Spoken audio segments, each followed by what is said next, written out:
What happened yesterday on Gorman was unprovoked genocide. This is the final installment of Stop Genocide.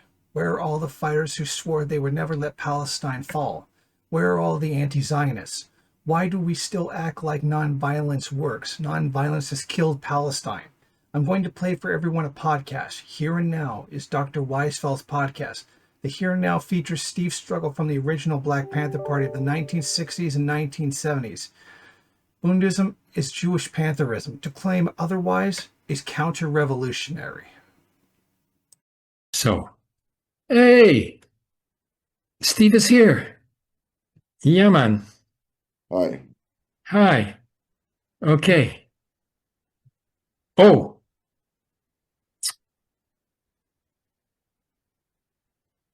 So what is it that's happening with the Americans, in terms of, support, popular support for President de Trump, as I call him, as his real name, as he signs his signature, with an H at the end. Has his support really gone down to 20%, as I've heard? Well, that's a good question. So there have the University of Massachusetts poll.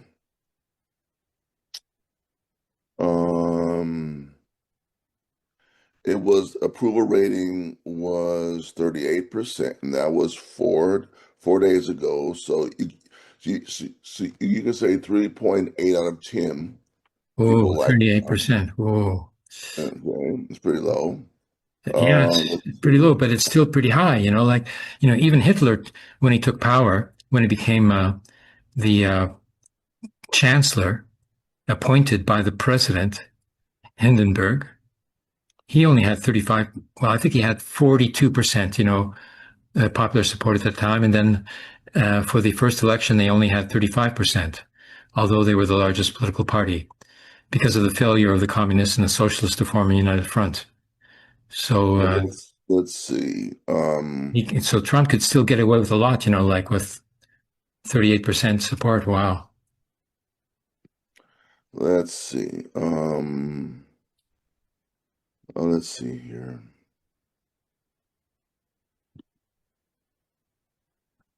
Yeah, it's for around 50% dislike, 12% neutral, and 35% like.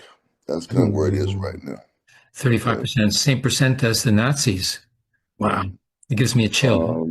I mean, it may sound low to you, but to me, it sounds like they would still have enough, to take over and declare martial law and cancel the upcoming election, that sort of thing, just like Zelensky did in Ukraine. Well, these are all pretty recent. Like these are within the last week. These are not old polls. These are unfavorable 55, unfavorable 53, unfavorable 51, unfavorable 52, unfavorable 50, unfavorable 56, unfavorable 54, unfavorable 47, unfavorable 59, let me see, 54, 49. So say we did an average, which we could do it, to take a minute to do it. It looks like the median unfavorable is around 53. Those are the various states? No, good question. The polls are from The Economist, Silver Bulletin, New York Times, Rasmussen, Real Clear Politics, Morning Consult, Reuters, Navigator Research, Emerson Column, Gallup, and Quinnipiac University. So those are the 10 schools or agencies, and this is from USA Today. This is from the USA Today newspaper on August 4th. So this is very, very recent. That's very definitive. Yeah. Okay. So but even though there's such opposition, it doesn't mean much. When the power has 35% base of support, they will use that to crush the majority of the people who are opposed to them. Well, it depends on though what the majority does. Because it's in essence, 55% should be able to crush 35%. But how will the 55% do that? That's what we're seeing to have interest in the United States right now. The way the government is structured, there can't be a call for new elections. There can't be any call for anything politically until next year when they have what they call the midterm elections. Hmm. So, well, this is just 20, yeah, next year. So politically, let's say maybe let's say in a governor's race, you can have a recall, a mayor's race, maybe at some lower level of government, that 55% could organize to oust a Trump ally in the state house or maybe the state legislature, as far as that way of getting rid of somebody. Um, they can have demonstrations, or they can do that kind of thing. But at the national level, at least if you're looking at it governmentally, politically, they have to grow. They have to bide their time and build their forces. So next year, when they have the congressional races, they oust as many Republicans as possible. Okay. Unless they can, unless that majority of people demand, say we basically want them out, and we're going to start a movement to get them out Hmm. by any means necessary. Yes. Okay, but the way the Nazis did it in Germany is that they had 35% support. Okay, same thing as Trump right now. The opposition had a majority. However, the opposition was divided into the socialists and the communist parties, which each had, about 25%. Okay, so, between the two of them, they had a majority, but they were divided and they refused to form a united front because they were each in competition with each other. And each one Well, thought that they were going to replace the Nazi regime after it, fails. So they, well, you here, but know, here politically, opened I'm the not. door, to Nazis, because they didn't, form, like a majority. But here, the opposition here, Yes. the opposition here is pretty much going to be Democratic Party. Even the socialists would mostly be DSA, Democratic Social America. Hmm. That's it, and they're going to vote Democratic. Hmm. So So the game is still within the Democratic Party, yeah, even yeah, though, oh yeah. It's and unfortunately, that's where the game's going to be for a little while. mhm, There are people who I know who work for a Labor Party who want to have a Workers' Party. However, the Democratic Party can call their people out through different front groups like Indivisible or No King's Day or whatever, and they come out. mhm, So if the DSA can do that when they do it through a Democratic Party, but mhm. doing it on their own, they can't get that kind of turnout. Yeah, yeah, I think for people to ignore that is just stupid. I'm not talking about you. The people say, "Well, we got to organize against the Democrats." Okay, well, that will work up to election day. Election day, they're not going to vote for your party. They're going to vote for the Democratic Party right now in the United States. So I think it is possible to vote them out, to vote out to have it now. Remember that everybody doesn't vote too. yeah. People don't always. So you got to have a combination of voting and strikes and confrontation. Like a couple days ago, this real reactionary guy from Iowa. There was a town hall meeting. This is where they've gotten kind of nasty. The town hall meetings have gotten very nasty because these are mostly whites, middle class workers coming to a meeting to talk to their representatives. Mhm, And they were asking, why can't we have Medicare for all healthcare problem. And the guy decided to start slandering the teenagers. Oh, it's a lazy 28-year-old. This they show what they're about when they open their mouths. And this is how they may lose by showing such disrespect for the population. All the population wants is a healthcare system. Everybody else has one. Why can't we have one? I mean, that's all we were, and they want to defame. Oh, you're lazy, and see, they always go back to these certain tropes: laziness, welfare queen, cheater on public. Some kind of just defamation of the person asking the question, and this may cause them to lose because people understand why. Why do you want to invade Canada? Why do you want to bomb Iran? Why do you want to do this with all the money? And this is what MAGA is supposedly saying. So MAGA has to split. And and there's some real racist people in MAGA. Really bad, really terrible people, terrible views in MAGA. If MAGA can split, then their whole move is over. Then Trump is over with. Well, see, remember too, Abraham, Trump will leave in 3 years.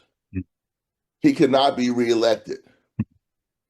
So the thing is, what's going to happen then?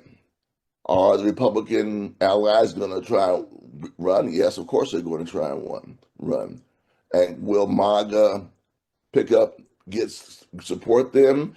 And will those who oppose Trump not vote? Because if it's about voting, and also they're redrawing the districts in states, the Republicans, so they can get more members in like the legislature. So they're really trying to do what they can to stay in power and to attack those who are in their way. We'll see what happens. I'm concerned, very concerned and worried about, these elections, because, they have the power. They can manipulate the elections. They can change, the criteria for voting. If you don't have a certain identity card, they're going to say you can't vote or something like that. Then, the opposition, to King Trump there is split. So they're not necessarily going to be willing to vote, for Democratic candidates. And thirdly,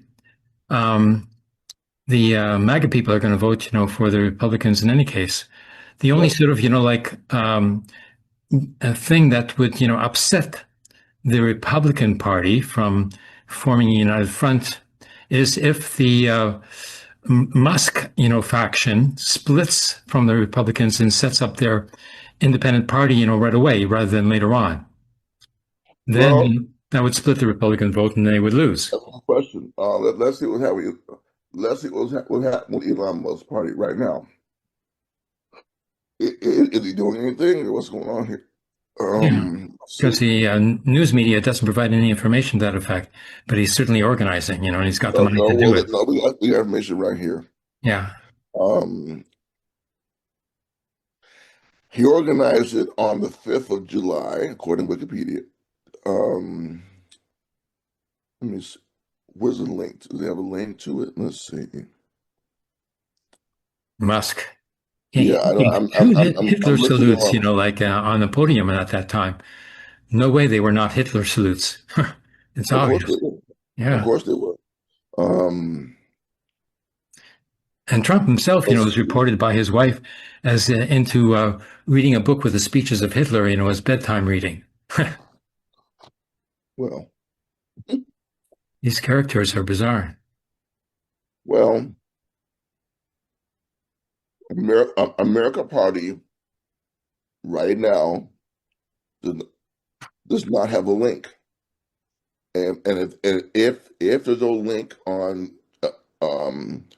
Wikipedia, it probably doesn't exist. Hold on, let me do one second. So he doesn't have a public face yet. No, it does. It does. It's right here. Yeah. Let's see. So he has here's a web page. Here. I'm going to share it. I'll share it. Yeah. I'll screen share so you can see it. That's fair enough, I think. Let's see. Let's see. Screen share. Hold on, my friends. Thank you for being patient with me. Where is the party? Ooh, where's the party? Come on. Where's the party? It's here. Okay. Give me a second. Just give me a second. Yeah. Because I know because I actually have it.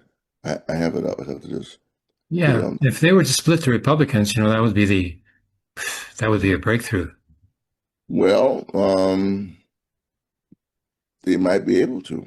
Yeah. But And even then, the MAGA people are getting alienated from MAGA. Like Trump himself said that the MAGA people are turning anti-Zionist and anti-Jewish as well. Trump He just said mentions it. this specifically. So here is the party here. Here's Wow. the party. It's just a web page. Okay. Doesn't even know what America is. Well, I'm just showing it to you. Okay. Well, all of a sudden, Canada's annexed the United States of America. Like. Yeah.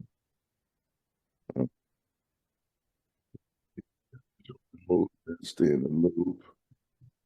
So you can kind of here. So here it is. This is basically it. Web page. Oh yeah. Volunteer, media stuff. Their pillars. Fair Mission. economy. Oh yeah. So This is like the Nazis calling themselves socialists. there you go. There you go. Yeah. Secure nation, strategic self-reliance, selective alliances, and modern defense to keep America safe. Modern defense. To keep America safe. I didn't know that America was invaded. Wow. Me too. No, that's the basis for the tariffs. They claim an emergency exists because of immigration and drugs. You have to have an emergency to charge you tariffs. That's what the tariffs are all about. This is what people don't know. The tariffs are based on a law that has been challenged. It's been challenged now in the court. I guess you haven't seen that. I thought I sent you that law. Yeah. It was signed by Jimmy Carter about almost 50 years ago to limit the power of the president. And Trump is abusing it and charging people tariffs based on them either selling drugs or undocumented migration. And majority of people who are being tariffed are not selling drugs, nor do they have migrants coming here without documents. So it's all farce. Anyway, here's the American Party. Y'all can check it out if you want. AmericanParty.org. Okay, that's it. That's it. So I think you're right. Excuse me one second. But in terms of, the actual people's mobilization, Bernie Sanders is mobilizing big numbers of people at rallies. He started off with 3,000, ended up, with a rally of 60,000 people. AOC even came to join them on the podium because she wants to be president, I guess. So there is a movement there outside of the Democratic Party. But we have to begin, with the appreciation that the American working class is corrupted with imperialist plunder, and they get, the organized, labor movement has, super high wages, and then that keeps, the workers quiet. For instance, United Auto Workers, UAW, was supporting Trump, because he was talking about bringing back jobs, for the American auto industry. So he got the support of the United Auto Workers. So how are you supposed to form a labor party when one of the biggest unions there, is supporting the opposition? It's very problematic, very difficult, to organize in the United States. Here in Canada, we've broken up the two-party system since a long time. And there was a Labour Party here, and now we have a Quebec National Party of the left as well. So there's about 5 major parties here in Canada. And the current government is not even a majority government, it's minority government, very susceptible, to popular protest. And so the Prime Minister Carney has just announced that they're going to be recognizing the state of Palestine at the United Nations General Assembly in September, when France does, and when possibly the not so great Britain does as well. And then the Labour Party there is about to be overthrown, by a political revolution led by Corbyn, who was expelled from the Labour Party by Starmer, and he's coming back with force, and they can turn things around there. That would be sort of, quite important. And then the United Front in France, called the New Popular Front they're the largest political party, the poised to form a government, being blocked by the President Macron, who himself has had to, back down in face of public protests and say that France is going to recognize, the state of Palestine in September at the General Assembly in September. So, these are tipping points. There was a previous tipping point when the United Front could have won the election previously. The presidency they could have won if they hadn't split between the various factions. There's only 2% difference. And that 2%, that stopped Mélenchon from becoming president was stolen, by both, in one instance, the Communist Party got about 2% of the vote and took it away from Mélenchon, the Insoumise, movement. And then the other one was the Socialist Party, which did the same, because they each wanted to become the government, with no chance of doing so. Sort of idiotic. So this time there is a true United Front, and it includes, both socialists and the Communist Party. So we should be able to do something about, getting rid of Macron, who's trying to save his skin by coming out in support of Palestine. Well, I think you did mention something very important that I overlooked, and that was the United Auto Workers. When you have labor unions are organized labor, even though they don't represent a large number of Americans, they still have an organized capacity. And you are right about this. That really could be the split that keeps Trump in power. Yeah. So they support the tariffs. I don't know why. They have not one freaking job been created in auto because of the tariffs. Yeah. They support the tariffs. And you are exactly right about that. With those kind of labor traders hanging around, there's some of their members will vote for Trump in the hundreds and thousands, or vote for Republicans in the midterms and in the next major election for president. And you're exactly right. Yeah. The political system in the United States is set up to prevent its being overturned by voting. Yeah. And that's a reality, and it's a tragic reality. But unless we, like you just did, lay out the reality of the situation, then we can't develop a strategy, or at least analyze what we can and can't accomplish. Thank you for that. Thank you. Yeah. I mean, it's so naive, it's so sort of reactionary on the part of the United Auto Workers to be supporting Trump. Supposedly, to bring back the auto production industry to the United States of America. From where? From China. That's where the Tesla is made, in China. So, and the most modern and the least expensive, electric vehicle in the world is not Tesla. It's the Chinese, model BYD, I think it's called. Yeah. They're not allowed into the United States of America at all. They're being forced, to buy, much more expensive Tesla. In Europe, they get in there a bit, but not very much. Well, this is an important point also that I read this week, a comment somewhere, that the United States' approach is bullying, threats, and tariffs to force you to allow me into your market. Yeah. Whereas I'm not going to say enlightened, but a more democratic capitalist, if that oxymoron can even exist, say we have a good product. Let me show you our product. Let's compete and see what product is better. That's why the Chinese car is not sold here. They can sell a Chinese car here. You at the General Motors, Stellantis, or the other U.S. firms could form a partnership with a Chinese company to bring the cars here. Yes, they could. Yeah. If they're capitalists, they're going to make some fucking money, right? Okay, yeah. I'll ally with you. Let's build a plan here. You'll sell the cars here, and we'll split the profits 70, 80 for you, 20 for me. I mean, come on. I mean, the house. If I can sit here on a Zoom call, tell you about it. Don't tell me somebody in Detroit, DC can't figure it out. The car would sell like hotcakes. Yeah. People want to buy a new car. People's cars, maybe 7, 10 years, time for a new car. Okay, you set a good price, you would buy the damn thing, and Yeah. and it would lower the emissions in throughout Mm. the country, especially within the bigger cities. Yeah. That's how backwards they are. They won't even do something to help their own people buy the products. Yeah. And People they, would buy the damn, guess they would buy the car. yeah. I mean, 20,000 compared to 30,000, like big difference. Yeah. For It's a sure. big difference. I mean, and most people can finance $20,000. Yes, you can, because that's the major. Most credit cards that they give you will stop at $20,000. That's where it'll stop for your first card, okay, or second card. So they can finance that, okay, and that would end that problem. But they want to make sure that their companies hurt other countries.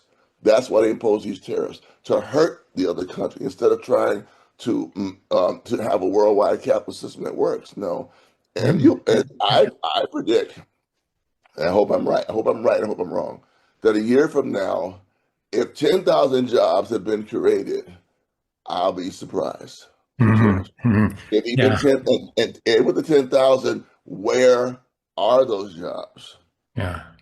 Yeah. And No, also, this is, it's just national security that Trump administration is after. It's not after, like supporting their own national bourgeoisie, even, in the auto industry, because, um, because, um,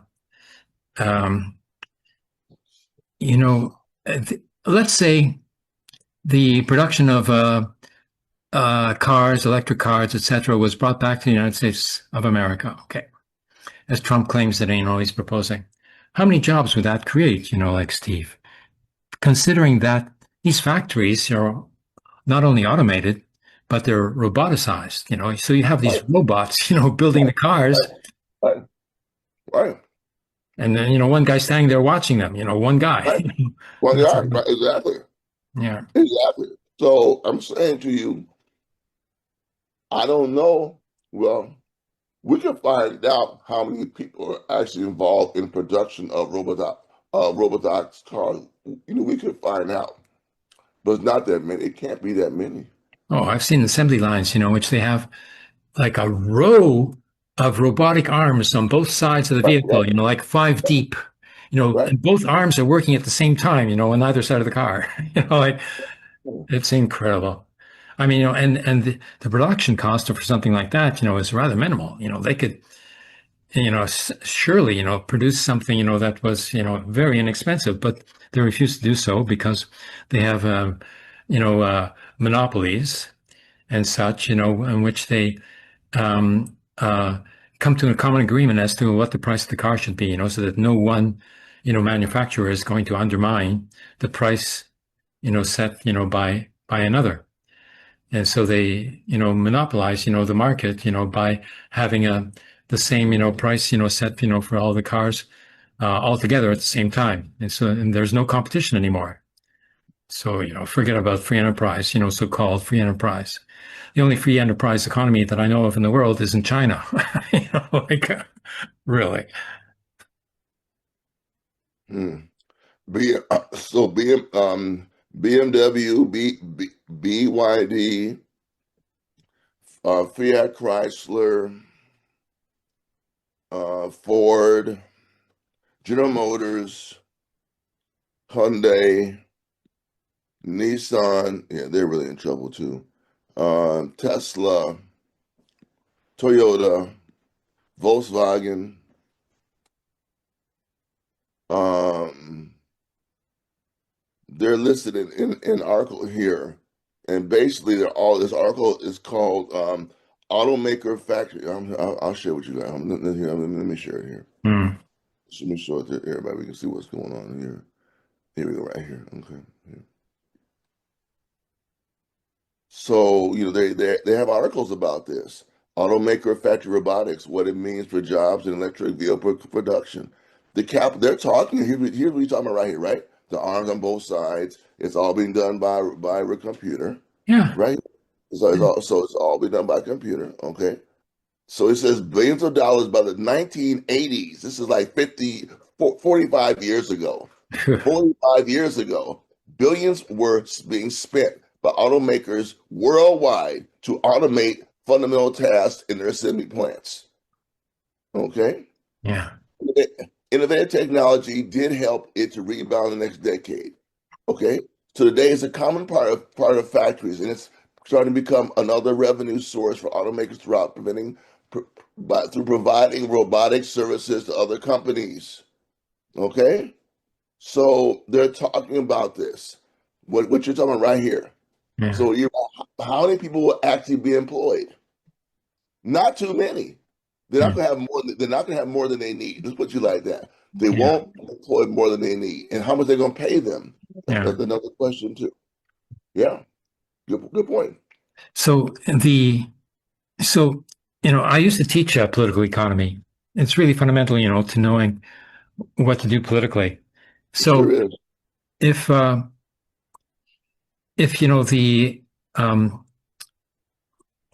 technological revolutions, like 3 of them so far, are undermining, the working class, because an auto factory used to employ like 5,000 workers, then it became automated and went down to 500, and now, like probably operates, with 100 workers. Yeah. So if there's no labor-intensive, production anymore, that means the working class is being undermined. There's not as many workers as there used to be. So what's going to happen to the workers and their children and all this, who, previously, always expected to be able to get a job, that was predetermined for them, that corresponded to what their parents were doing, guaranteed employment for the future. That doesn't exist anymore. So, okay, you could say, oh, well, they can go and, get higher education, become engineers and all that, but 1, they don't have the money to do so because you have a private, educational system in the United States.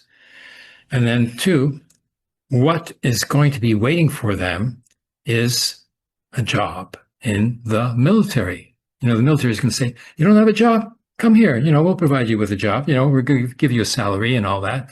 You'll get benefits, and afterwards, you can get, a GI Bill, to go to higher education and all that sort of thing. And we'll send you somewhere, to do the work, to do the job for your security. Well, security where? In the United States of America? No, way over there, somewhere like Afghanistan or Iraq, something like that, or Palestine, And so why is the United States security, dependent upon, what's happening in these other countries? Well, they never sort of, asked that question.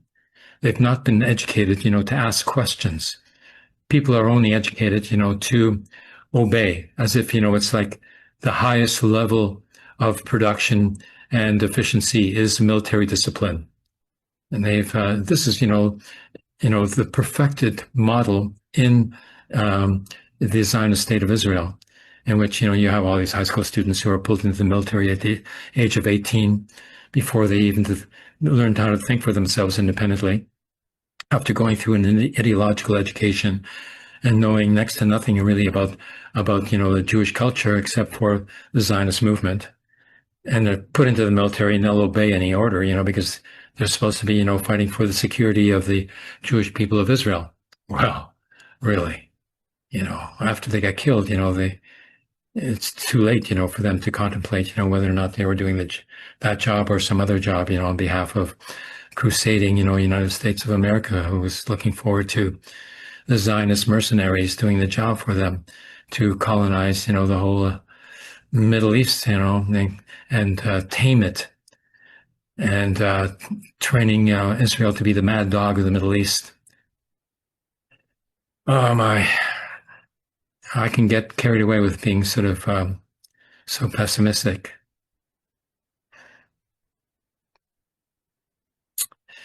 So the level of unemployment in the United States right now is sort of important to know as well. I think here in Canada it's like 6.7%. So it's rising. It'll probably rise more, with the impact of the United States tariffs on Canada, which now have gone from 25 to 35%. Why did they go from 25 to 35%, increase of 10%? Because Canada came out, with a statement saying that it was going to recognize the state of Palestine. All of a sudden, 10% more on tariffs. these are political tariffs, obviously. That's what they are. They're a political we have to get that message out. These are not simply economic tariffs. They are political tariffs. And that's what I discovered through my research this week. The idea that this is just about, well, our trade is in balance. I haven't told you this. Let me tell you what happened. I did some research using some AI websites, and I was compare them to see if they're accurate. And I found one of them was 10 years, was 1 year off, but that 1 year made a hell of a lot of difference. They had the wrong information, and I confronted them about the wrong information.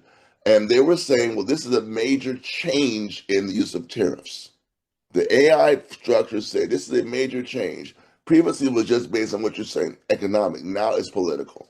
They're using economic. They basically have become economic hitmen. We're going to do this to you because you don't do this for us. It has nothing to do with drugs or gangs or trade imbalances. No, because most of the countries in the world right now who have tariffs have no immigration that's undocumented, and they aren't importing drugs to the United States. So they can't even make that argument, and that's why these are all being challenged. All these laws are being challenged in the courts right now because it's illegal on the U.S. law based on what he's doing. It's illegal on the U.S. law. What's going on? But you're right; they are political. You're exactly right. Mhm. Yeah. Yep. And Europe is being sort of corralled by the United States into an obedient crowd. And but for the United States to take on both Russia and China, don't think they can get away with that. Yeah, I don't think so either. I don't think so either. Here is a graph I just created for our viewers that looks at employment trends in employment and robot density in auto appliance manufacturing Oh, from look at that. Yeah, that's perfect. That shows you. for a maybe 100-year projection. So we see here the amount of as the use of robots increases, the need for not a level of employment, and we're almost here. Yeah. This is 2020, 2040. It was 2030. So the prediction is in 2030 you will see the shift. Yeah. And you will see more as more unemployment of workers as robots increase. Yeah. The need for workers will decrease significantly. Yeah. So basically, this graph predicts that in 2060, which is 35 years from now, not that far away, you'll see this. Now, this is just prediction. I'm not sure what the model is, but they use some data. And this is a graph. So you're seeing what we're talking about, right? Yeah. The need for workers and the need decreases as the amount of automation increases. It's right here. And the unions know this already. The working class, the power of the working class, in a Marxist sense, is obsolete. The working class doesn't have the power to overthrow capitalism anymore. It's been outmaneuvered. Yeah, as far as being within the means of production, you're correct. As far as being, if at least in these industries, heavy manufacturing, appliance, auto, that kind of stuff. I would assume some like maybe furniture, maybe a little different, maybe not. But based on auto and appliance, on the data that this graph had, in 2030, in 5 years from now, you will begin to see the difference. Yeah. Employment will go down proportional to the increase in the use of robotics and AI. Yeah. That's right.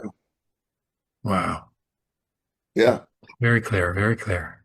And that's why I keep my eyes on this technology so we can use it for our information. Yeah. Wow. Yeah. Yeah. That's a hell of a graph, isn't it? Yeah. Yeah. So, how we organize is a consequence of that graph. We have to be conscious of the fact that the labor movement is not what it used to be, and is not the basis, of a labor party as it once was thought to be, like the New Democratic Party of Canada was a labor party. which just, blew it in the last election and became, less than the minimum, party status number in terms of the members of the House of Commons here. So, and the labor movement, was being led, by a bunch of people who didn't even know what they were doing, because they were talking about dental care when, the big issue was, the economic independence of Canada, like which issue is more important, sort of thing. So, yeah, that's well, that's why our viewers, please keep in mind, we're showing you things you're not going to see anywhere else. yeah.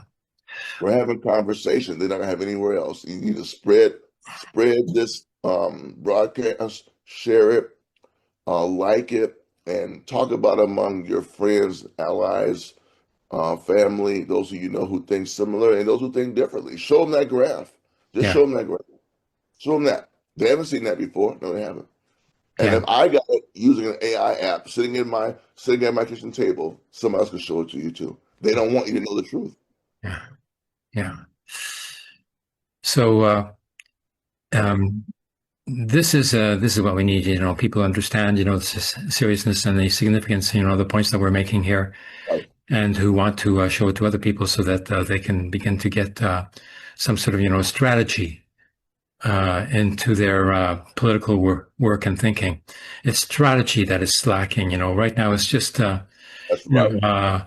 single issue sort of struggles in which people go out, and bring pressure to bear and expect, some sort of concession to be made. That's, reformism. Okay, it's fine. Dandy, even, like the people are mobilized, but it's not a strategy. It is not a political revolution as even Bernie Sanders is organizing. And it is certainly not, a social revolution as needed. And when it comes to a matter of a social revolution, like in Palestine, where Hamas is being denounced as terrorists and all that, and being accused of all sorts of false criminal activities, the same thing happened, to these people here in the background here of this photo. These are the partisan fighters of the Warsaw Ghetto, from which my maternal family came from. My mother, in effect, and her sister, or the only survivors. And these, were the partisans that were fighting against the Nazi occupation. And what did the Nazis call them? Terrorists. That's where the term comes from in the first place. Any indigenous revolutionary force is called a terrorist force and dealt with, as if it were a criminal gang and killed using that sort of justification. And so even though, they were lost, none of these people survived. Nonetheless, they started something that was an example for the world. The 1943, Warsaw Ghetto insurrection that held off the biggest, military force at the time, the Nazi army occupation of Poland for a month. Well, that certainly inspired, the partisan movement, elsewhere. And when they attacked the Soviet Union, eventually they got it together and they got rid of 8 million of the Nazi troops and lost 27 million at the same time, but they won. And then, but that blow, weakened the Soviet Union to such an extent that even though it was, industrially productive, thereafter, nonetheless, the best people were lost. And so the generation of the political degeneration of that regime continued until it just defeated itself, and it became something, that it was never intended to be in the first place. Well, Abraham, those are some really important historical points you just mentioned. And I appreciate you referencing your family and showing the images in the background.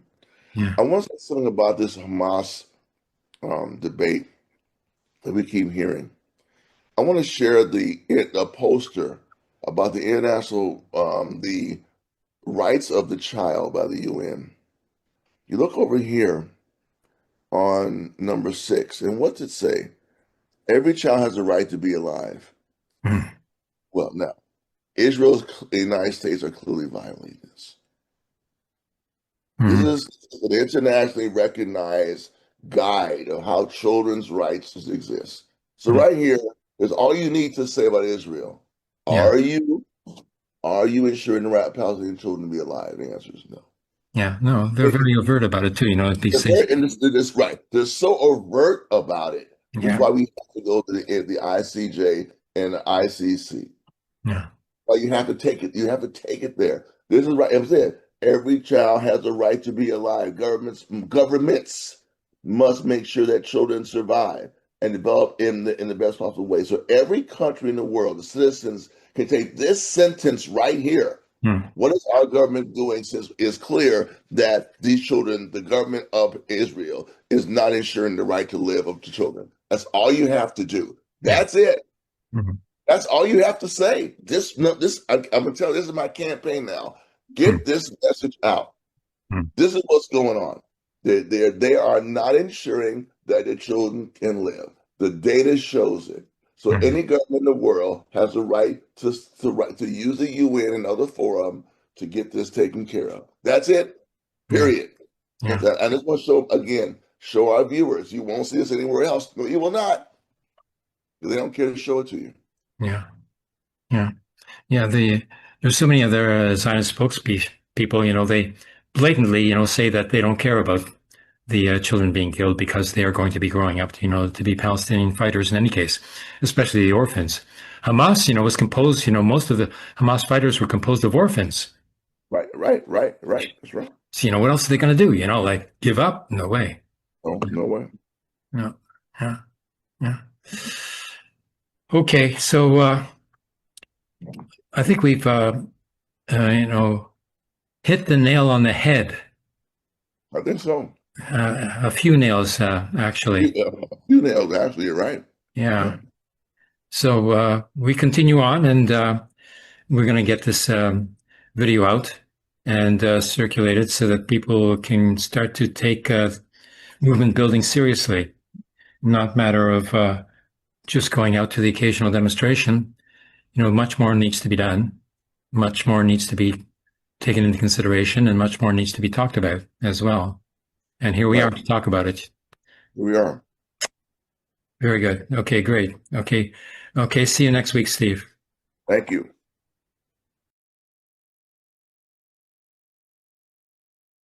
All right, so in regards to this video, the first link in the description will take you to a playlist.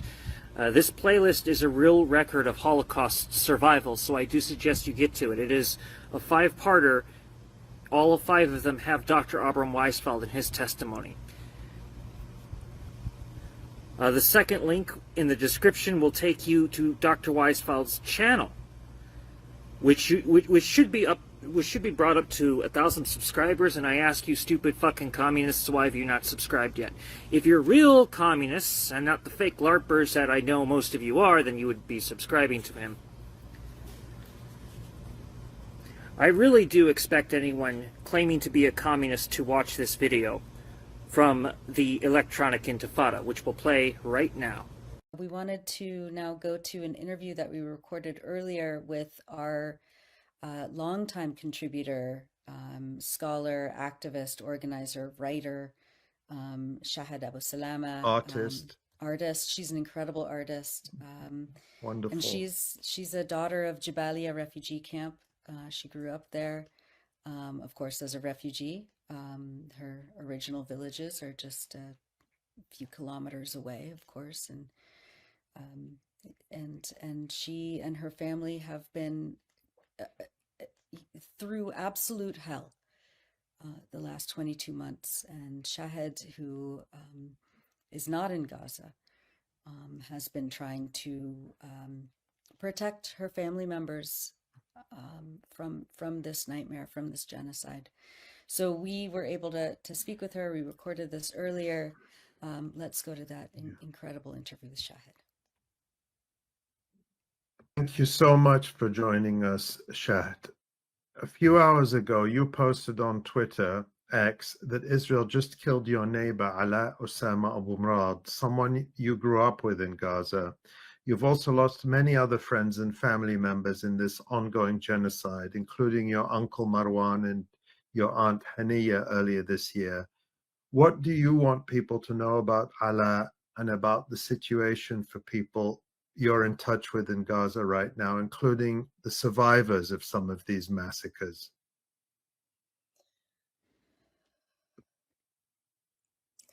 It's an ongoing grief. Like we still live in an open-ended funeral, as you can see, and there's no time to really process any loss because we have to stay strong for the survivors. We of course, like, there's no words to describe the devastating loss of all these loved ones, uncles, cousins, friends, neighbors, teachers. But we have to remember that all of them were like either a son or a father or a husband, and that they leave people behind who are our responsibility. Their survival is our responsibility. And for example, when it comes to Marwan and Haniya, they also lost two sons,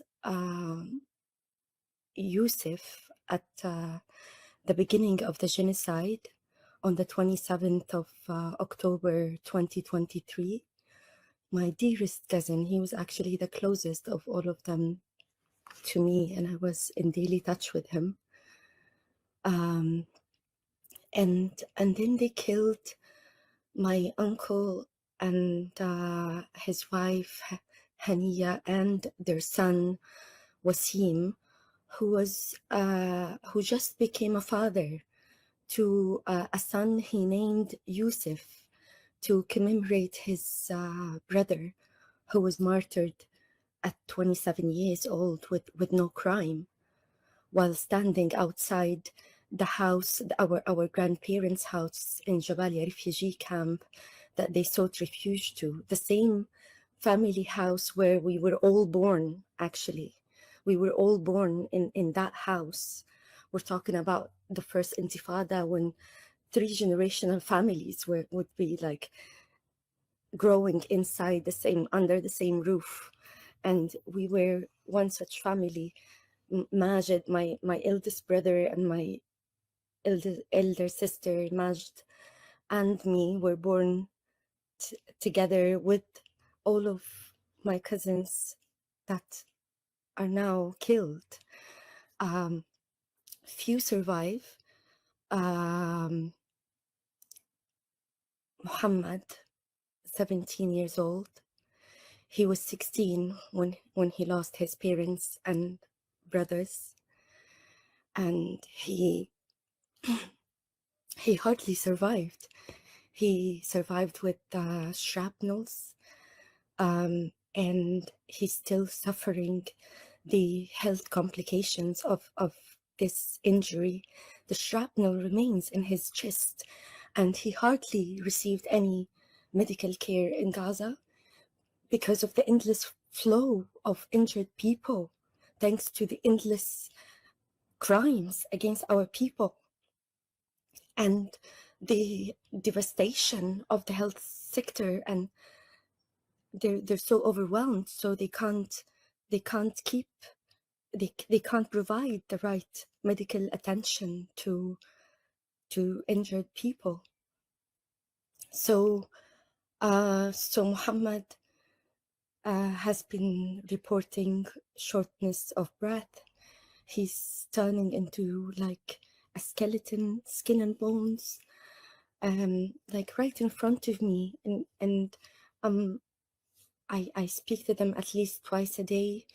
And I see them like in front of me, like shrinking, and I can't do anything. And everything we send to them is 50% deducted, and as if like you And know, that's like because of the commissions that because commissions, Yes, but we have to do that because they rely on us for Yeah. the survival, and what other options are there? Yeah. So it feels like we're like structurally vulnerable, that all forces are like collaborating to destroy any potential of our people's survival. But you haven't given up on people, though. You are I'm not campaigning for them, and you're trying to help them. What are some of the things that you're doing and that other people like you with families still in Gaza are doing? Yes. So I have launched a fundraiser to help me sustain their existence and survival, and support their evacuation and potential resettlement, hopefully, ideally in Spain, because I succeeded to evacuate 6 members of my family from the genocide and save their lives. And the fact that they killed my uncle and his husband and wiped out so many branches of my family, like shows that the danger at their life is not hypothetical. It's not like, you know, a matter of anxiety. It's real. It's real, and we live it with every waking moment. And Sarah, poor Sarah, like the youngest child of Marwan and Haniya, she turned 12. She turned 12 on the day that her parents were killed, and has been denied education, has been denied any sense of safety. She's dealing with like constant nightmares and trauma symptoms, various trauma symptoms. And when she talks to me, like, she's like, when are you, do you have any news about potentially us coming to join you? They look at me as if like I'm the only you know, hope. And it's hard to be burdening this responsibility, but I can't tell them as well that the whole world abandoned you and you have no option but to die. So I'm trying my best, and I'm trying to knock every door possible for them, because they are my siblings, and I don't subscribe to Western conception of a family, a nuclear family. As I said, I was born under the same rooftop with my cousins in my grandparents' home in Jabalia refugee camp, and this home Israel turned it to become our family's mass grave.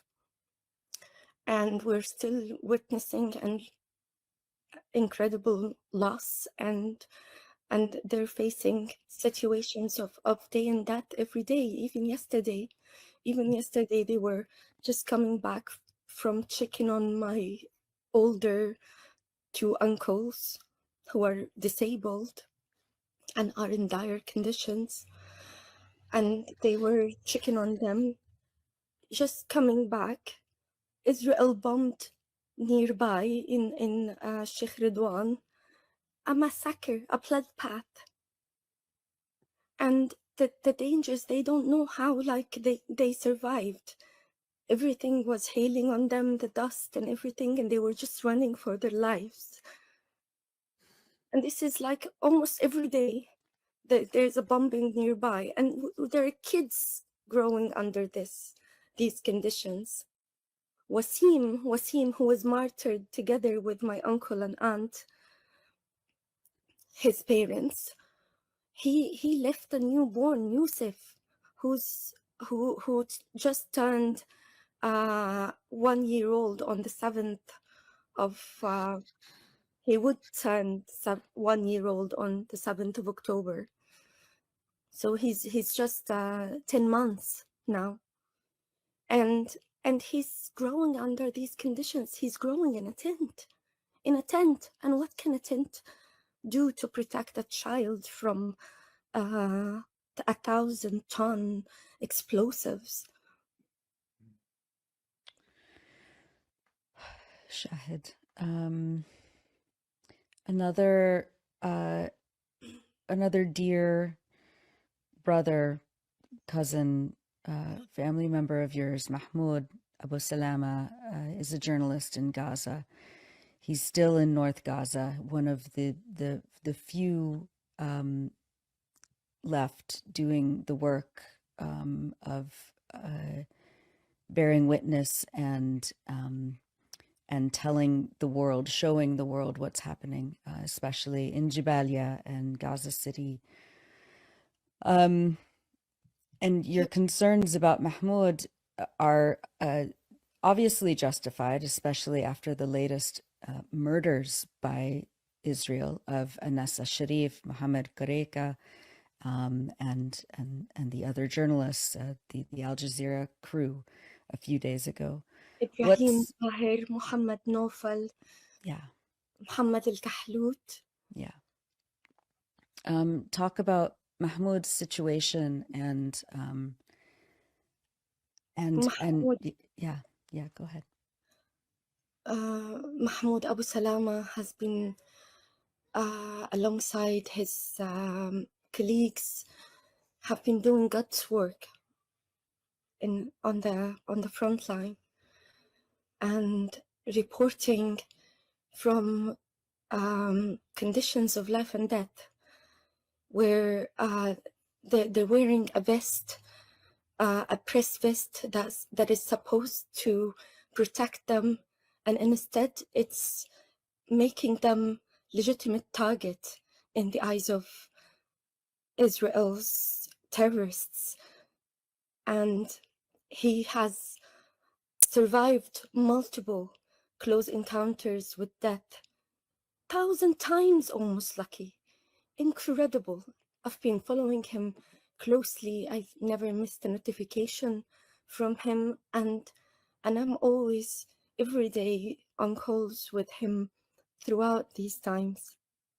He's one of my closest cousins since childhood, and I'm really worried about his life.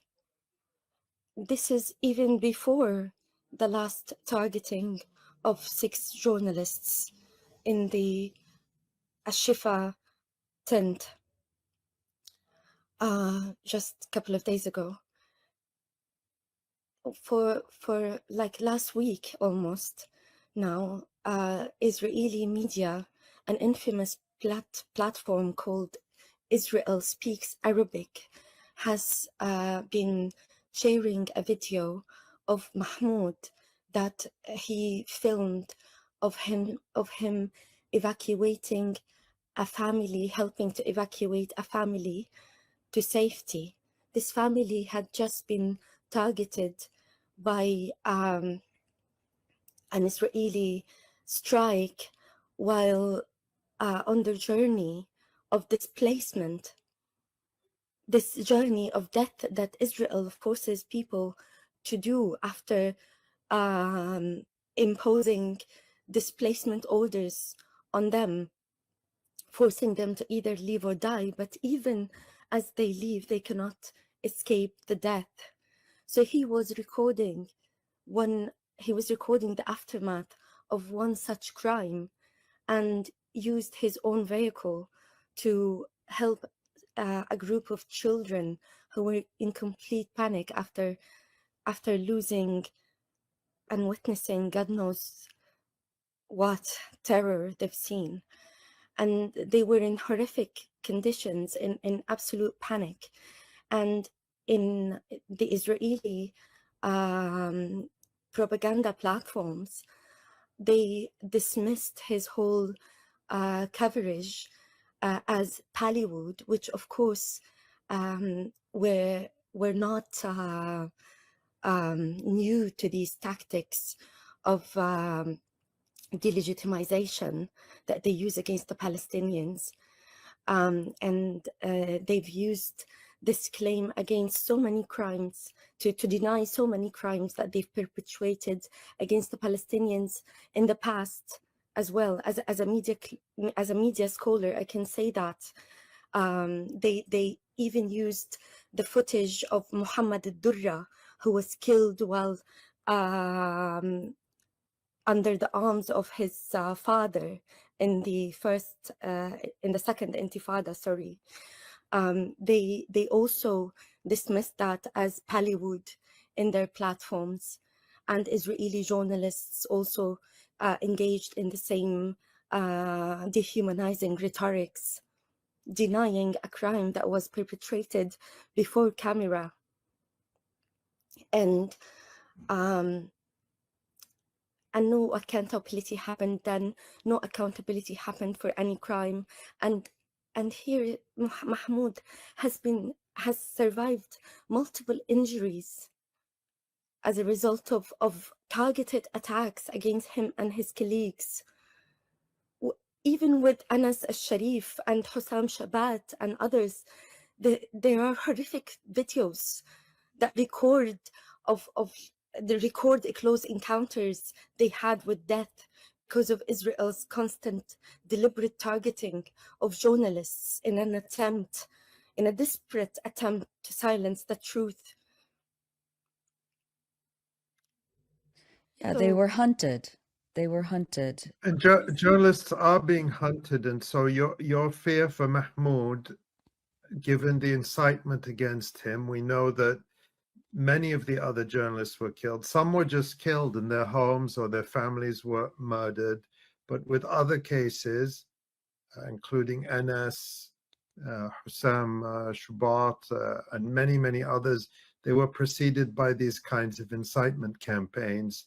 That's right. Where a target Mahmoud is placed on them. The same tactics. Mahmoud is using right now the same tactics, and they are also accusing him of being a member of Hamas. Complete lies. As they did with Anas al-Sharif. And exactly. And Hussam Shabat. And yeah.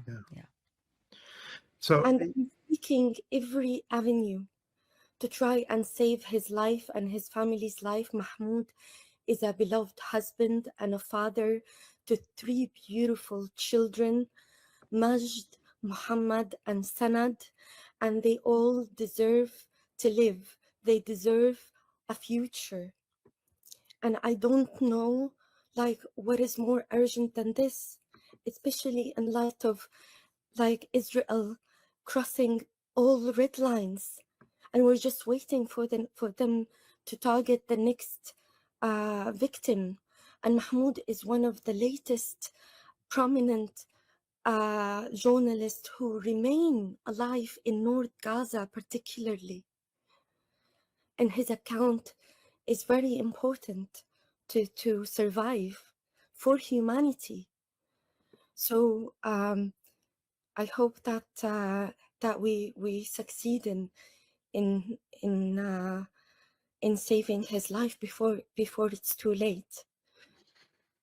The impacts of the genocide is multifaceted and beyond description, and we need tens of thousands of podcasts like this to give it justice. But there is one last case that I'm also heavily invested in, that I'd like to talk to you about, hoping that maybe someone somewhere has the power to help give some relief to these survivors.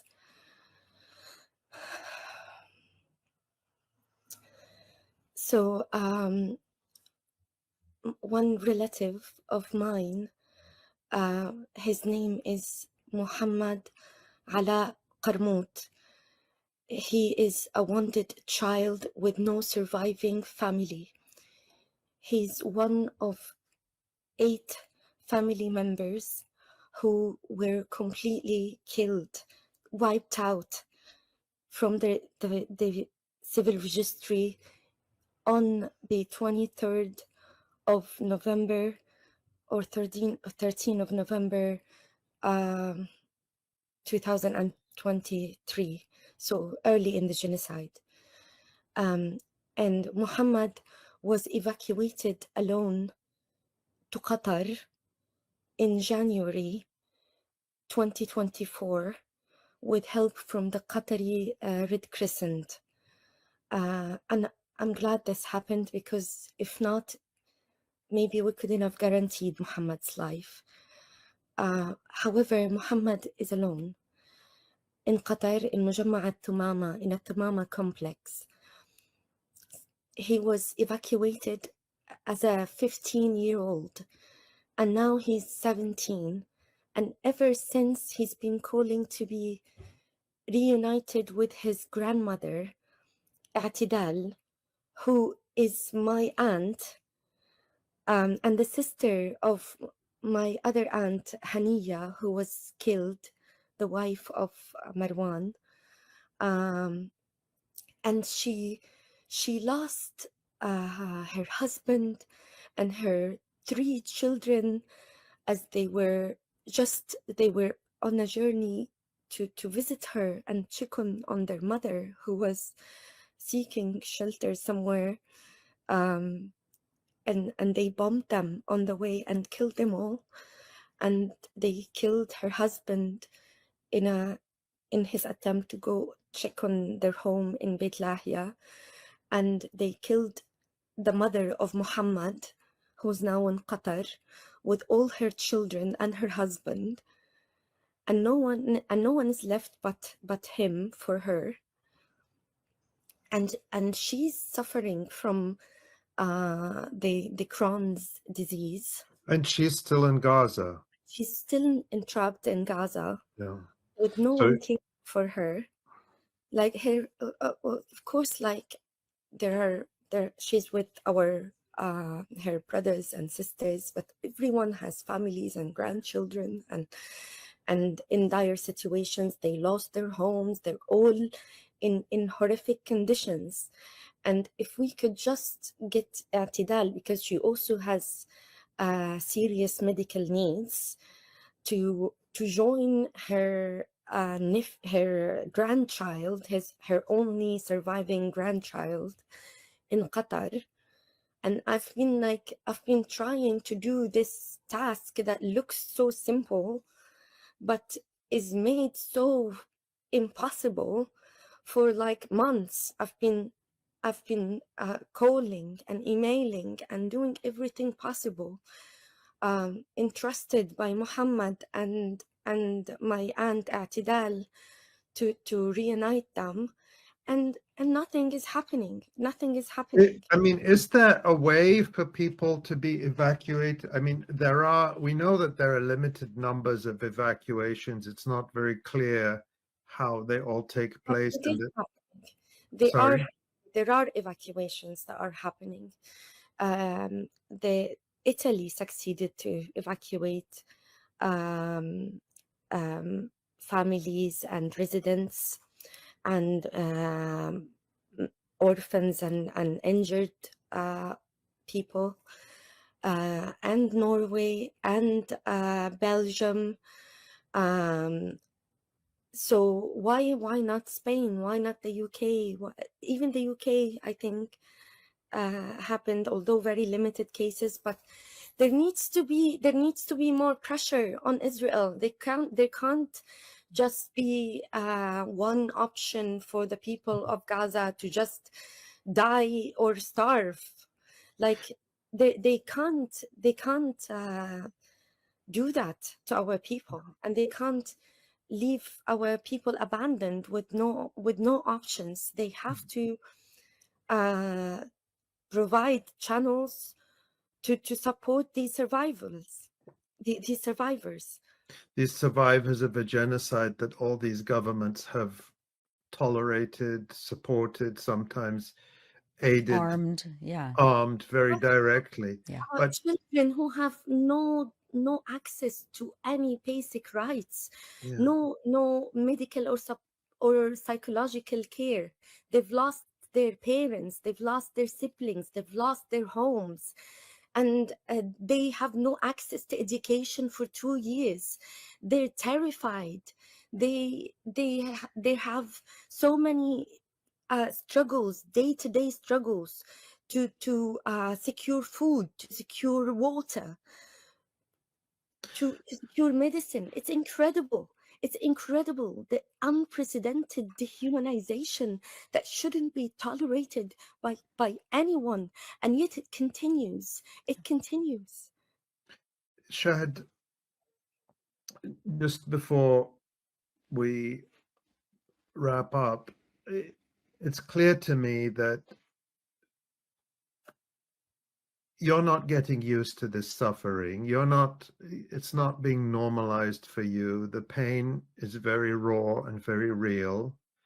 You said in the beginning it's an open-ended funeral, and we can hear that in your voice. We can see it in your face. We feel it. We feel it every day. You are in a situation where it's even more unbearable because you have close families and friends still in Gaza. You've lost so many people, and you don't want to lose those who remain. You want them to be rescued, to survive, to live. You want to see them again, to hug them again.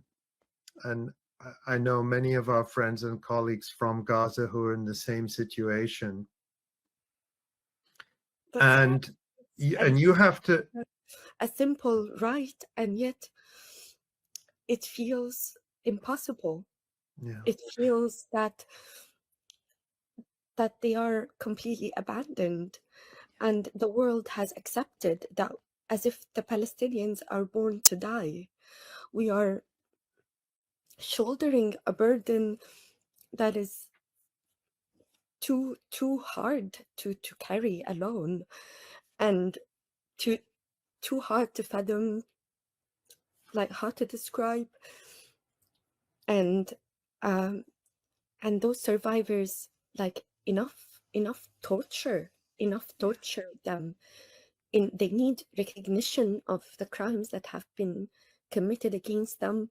They need a chance to heal. They need to return to their ordinary lives. They need to see a future, and it is our responsibility to ensure that. And we can't just watch them suffer and sit back and do nothing. We're witnessing a Holocaust, and we were always told never again. And we read history books about how people during the Holocaust of the 1940s set up underground networks to rescue Jews, to bring people to safety, to reunite families. And this was something we thought was in the history books, and now we're living it, you're living it. And it's we're also, I'm sorry to interrupt you, Ali. Go ahead. So we're also living like hierarchies, where I'm witnessing those hierarchies of how, like, different refugees are treated depending on where they come from and who has expelled them from their home countries. So even in Spain, like, I see it with my own eyes, the treatment of Ukrainians vis-a-vis the treatment of Palestinian refugees. The level of apathy towards our lives is unbearable and outrageous, and shouldn't be accepted, and it should be called out. And people just, like, take it as if, like, it's a job, like, as it feels like all these human rights organizations are just sustaining these structures and treating us as cases, Yeah. as you know, like they do their jobs from 9 to 5, while we're suffering nonstop. We're suffering nonstop, and even in their 9 to 5 job, 9 to 5 weekday job, it is just, it's incredible. They showed fort. They fall short. I'm so exhausted, and it feels like we're just repeating ourselves, and I'm refusing. I'm refusing to allow like anyone to tell me that no, there's no hope for your family but to die or starve, and this is their reality, and we just have to normalize it and accept it. We cannot normalize it. No. Cannot. How can we normalize it? And I'm so acutely aware that I am myself a survivor, and I was born by accident. Like if my father wasn't released in the 1985 prisoners exchange that was imposed against Israel because of Palestinian resistance, my whole family didn't have a chance to exist. My dad wouldn't have met my mom, and none of us wouldn't have been born. And then the day I was born, in a curfew on Jabalia refugee camp in the middle of Intifada, with a soldier interrupting my mom's journey of labor and pointing a gun at her belly, and all of what we suffered ever since the second Intifada, the campaign, the so-called summer rains, then cast lid, then pillars of clouds, then all of these uninterrupted bombardments of Gaza, that so many crimes of which happen in front of us, around us. Like we escaped so many crimes by accident, and these people need a chance to be before it's too late. Shad, I just, we, after almost 2 years of this, it's hard to find words anymore, but you, with your words, have expressed the ongoing horror, the unbearable pain that is unrelenting.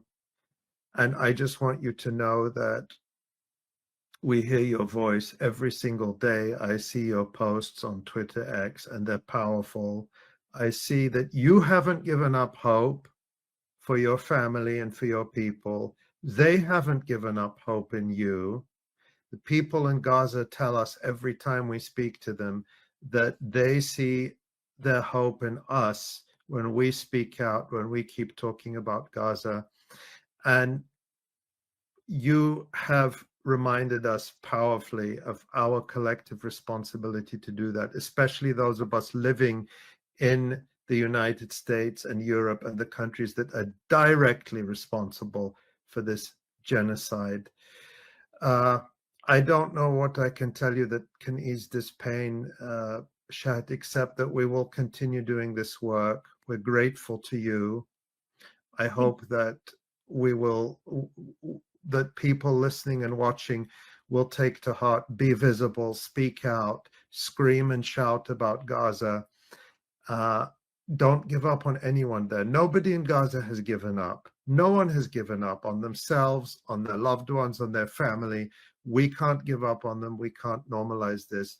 Shad, please know that among our viewers and listeners, there is so much love for you and so much support. And we love you too. And we're grateful to you for coming here and sharing these difficult and painful details. And I have to say that you have been like an integral mechanism of survival for me since I was in Gaza. And you're continuing to be like our voice when we're tired. And I'm just really grateful that you exist, that your examples are there for the people.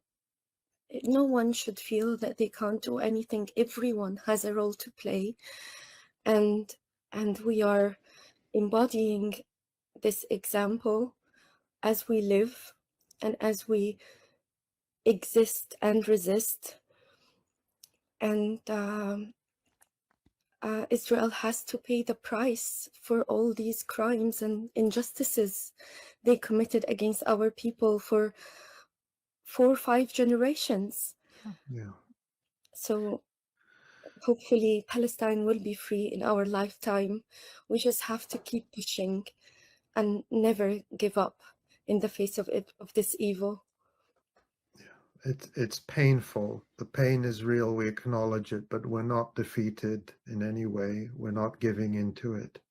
Thank you, dear Shahid. I hope next time we speak to you, we'll have better news. We'll have an end to this. And we're so grateful to you. And take as good care of yourself as you can, because we need you and we need your voice as well. Yeah. Thank you so much. Thank you. Stay strong, Habibti. Talk soon. Free Palestine.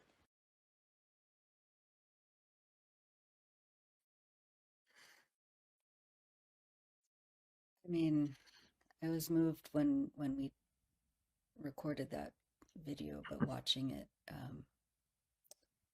yeah, she's just the searing pain of watching your loved ones who you grew up with suffering without any respite, over and over and over again in so many different ways. Just the psychological torture and the physical torture that Israel is doing to Palestinians, and to be so far away and to know intimately those neighborhoods that are now erased. I don't know. We're so grateful and so deeply sorry. I'm just deeply sorry for everything that Shahid and her beautiful family are going through. Yeah, and we're grateful to Shahid for being willing to speak about it, because it's so painful. It's painful to listen to, but it was painful for her to speak. And I think after we recorded that, we all needed just time. And listening to it, as you said, I found it harder to listen to it than when we recorded it, because when you're doing an interview, you're trying to listen, but you're also focused on what's coming next. And now I was just listening and bearing witness to it, and I'm just so acutely aware that there is, Shahid is, because there are so many Palestinians from Gaza who are outside Gaza who are going through what Shahid is going through every minute, every day. They're worried about their parents, their loved ones. They've lost so many people. They couldn't be with them. They couldn't hold them. They couldn't console them. They couldn't go to their funerals. There are people in Gaza who lost loved ones who are outside Gaza. I'm thinking of our friend, the journalist Ahmed Draimli, who's in Gaza, who's surviving, who he still posts, and his mother was in Egypt. She was ill, and she passed away in Egypt in hospital, and he couldn't be with her.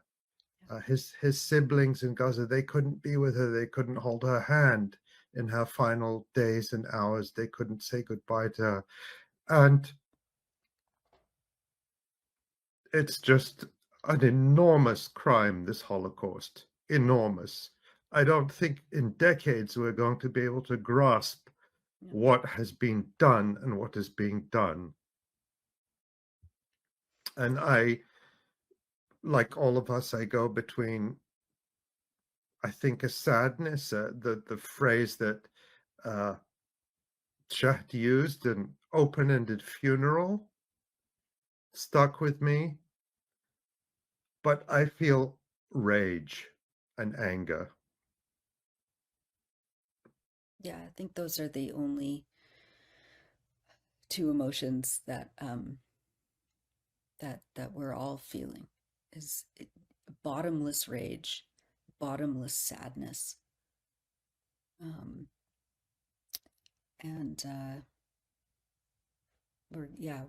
we have to figure out what to do with that as well.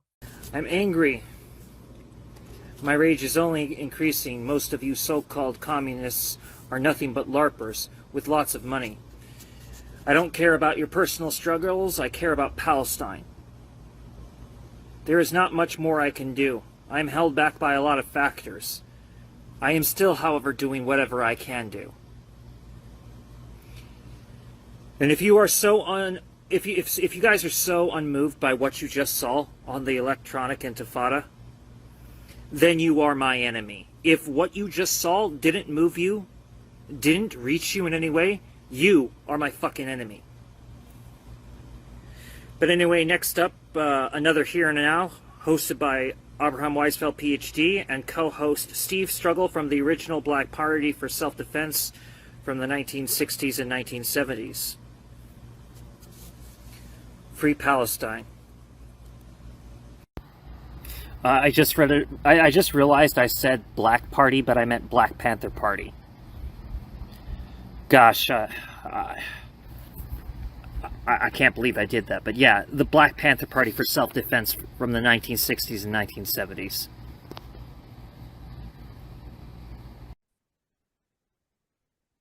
Great. Okay, here we are, here now.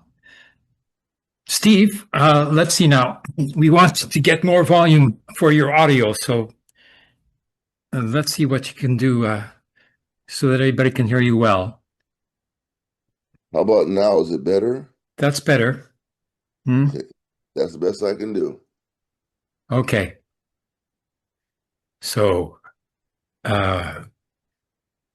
we've got the two major subjects to take under consideration, both the United States of America turmoil, which is about the point at which it seems to have arrived, and Gaza, Palestine. So, but I'd like to explain, first of all, the background image that I have here, because I haven't had a chance to do so yet. And these are partisans in the Warsaw Ghetto, where my mother's family comes from. And they're, these are the ones, who fought in 1943 insurrection against the Nazi occupation of Poland and the Warsaw Ghetto in particular, when there was 30,000 Jewish people left out of the 350,000 who were detained there initially and then sent to the death camps. Of the remaining 30,000, they organized themselves into this resistance. It took them a long time to get organized as a resistance. I'd say that's pretty slow, but under the circumstances, they had to get the arms that they didn't have before. They seem to have some uniforms that they got from the Polish military, and they all have automatic machine guns as well that they probably got from the Polish army, even though they didn't get as much as they needed. So, but, if you have a look at them here, they're all skinny, they're all really skinny, Why? Because they're being starved. That was the sort of tactic of the Nazi military, to keep, the occupants of the Gaza, the Gaza ghetto and the Warsaw ghetto, same thing, both being kept, in a very weak condition, so they couldn't resist, but they resisted anyway. And here, this group of partisans, when the military came in to take the remaining ghetto inhabitants away to the death camps, they resisted, and they kept the military out of the Warsaw Ghetto for a month. And so I think it's appropriate, that these partisans are here at the same time that the Gaza partisans are resisting the occupation of the Zionist military in Gaza at this moment.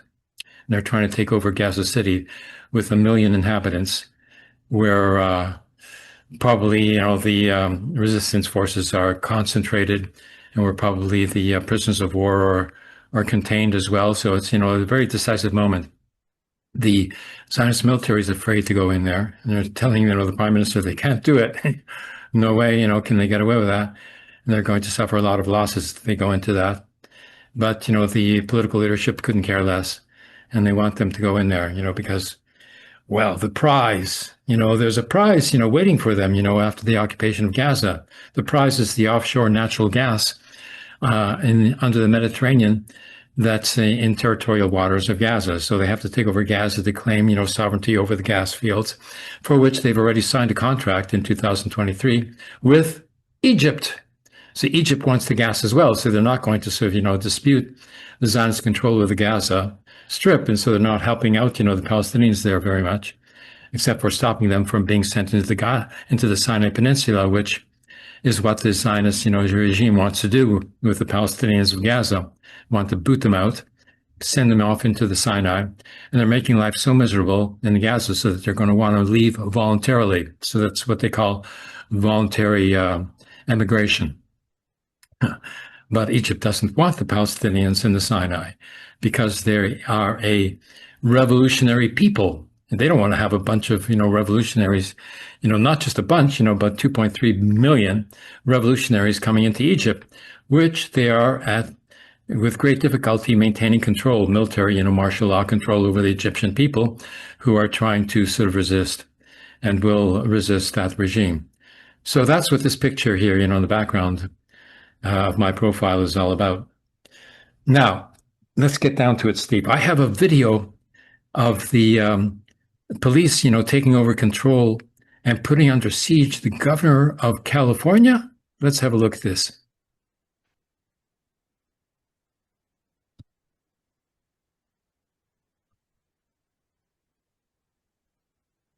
Yeah, here it is.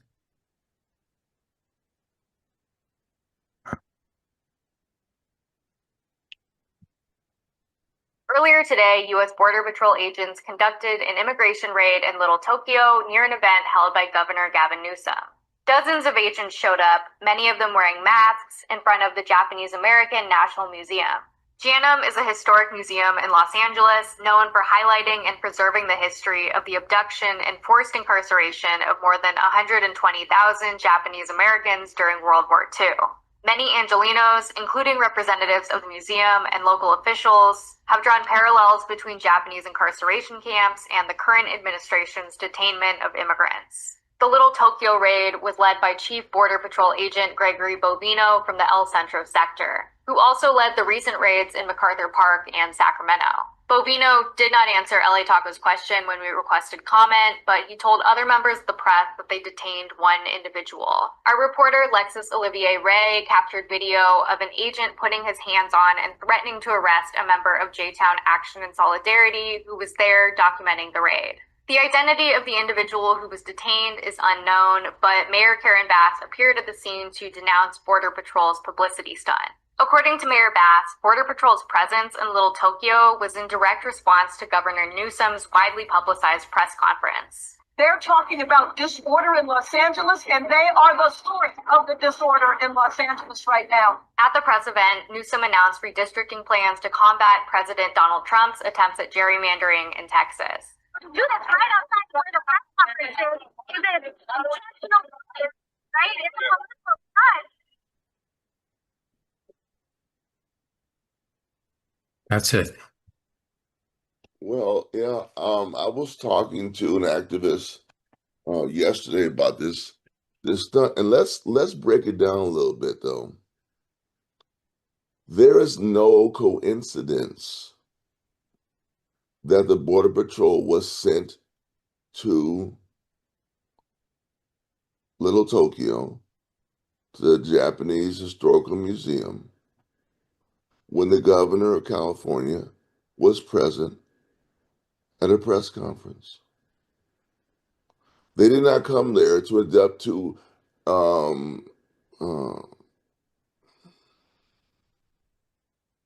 detain anyone. That was just a convenient outcome of their presence. They came there. This is the Border Patrol. The border's a long way from LA. They came there to harass the head of the government of the state of California. Now consider what that means. A day or two after Donald Trump, U.S. president, decides to take over the police of Washington, D.C., and threaten black youth with brutality at the hands of federal law enforcement. It says to me that there is a split in the ruling class of the United States in the sense of why would the president have an agency that is harassing an elected governor of a state? I don't have to like the governor. And it's not like in Alabama when the federal government had to escort the two black women into the University of Alabama, or in Arkansas when federal troops had to protect black girls and black boys going to a high school in Little Rock. They were enforcing federal law. There's no law being enforced here. They just chose to lie about their presence to intimidate the governor and the people of California and Los Angeles in particular. And that's what this was all about, to harass and hopefully spread fear in a community that has done nothing wrong but get up in the morning, go to work, go to school, open their stores. This is a very peaceful area. I know this area very well. It's across the street from the metro station.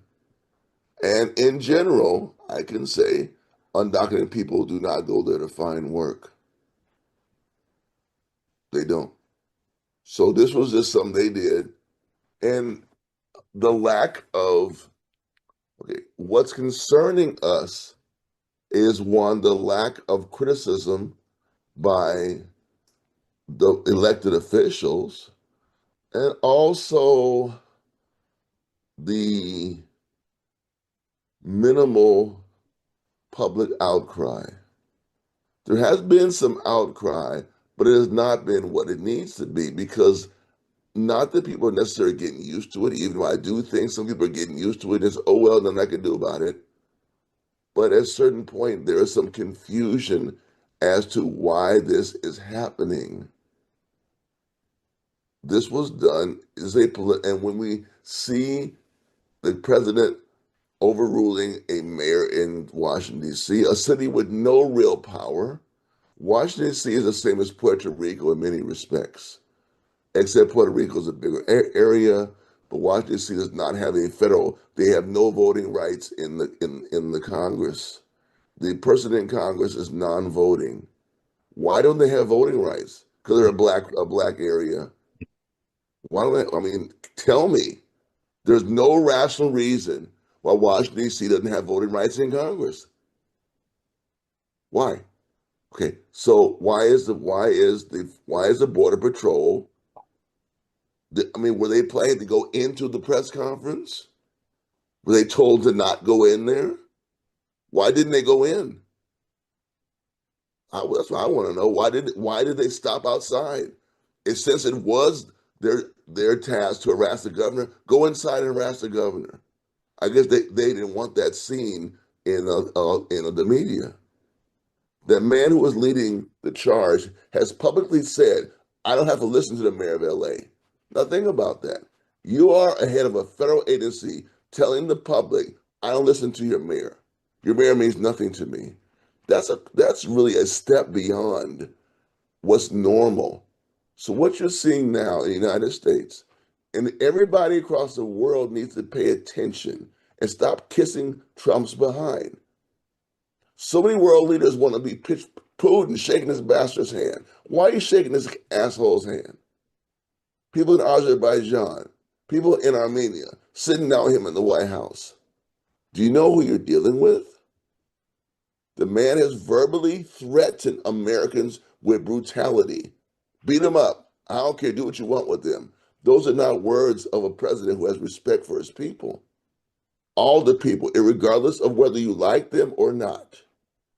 So we're seeing a real change in the nature of the public persona of the president.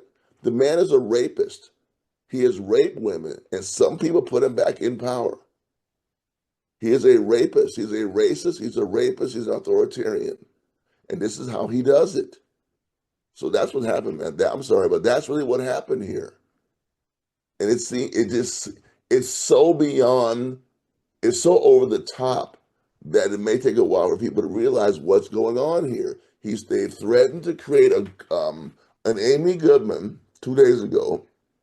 I just saw it last night. I didn't prep it for the show, and I'm sorry. Reported that the president is now planning to create a special Army National Guard task force based in 2 or 3 military bases to attack cities where he wants to send troops. He claims that these cities are overrun by crime, yet he's only choosing areas that are run where black people are the mayors. No, this is what's going on. Let me give you a little more about this. Would he dare to go to San Francisco? That's a democratically controlled city. Absolutely not. He would destroy the tourism. He would destroy the reputation of the city, and they wouldn't have it. That's the center of politics in California. He's going to go to L.A., run by a black woman. He's going to go to Little Tokyo, housing Asian people. He's not going to go to South Towns. He's not going to Seattle. No. He's not going to go to Portland. No. He's picking towns that have a black and brown presence so he can intimidate that ethnic or racial group. That's what's going on. That's my analysis of it. And I want to warn all of our viewers, especially those overseas, do not get enthralled with Donald Trump and his showmanship and his con man and his salesmanship. The man is an authoritarian. He is a racist. He is a convicted rapist. So don't trust your daughters around him, or maybe even your sons. I'm sure he keeps some Viagra in his back pocket.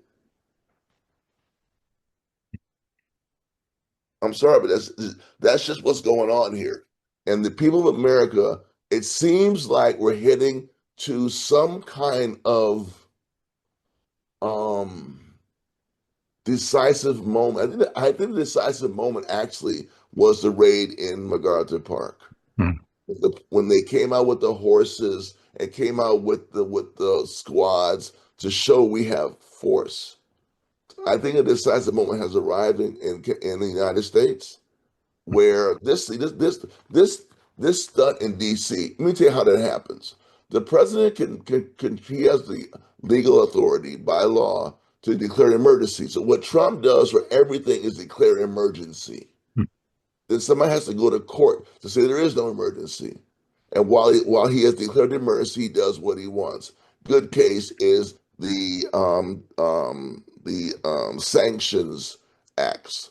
The sanctions bill has to do actions that are based on a bill that Jimmy Carter signed. Jimmy Carter, 40 some odd years ago, to limit the president in trade disputes. He's supposed to be able to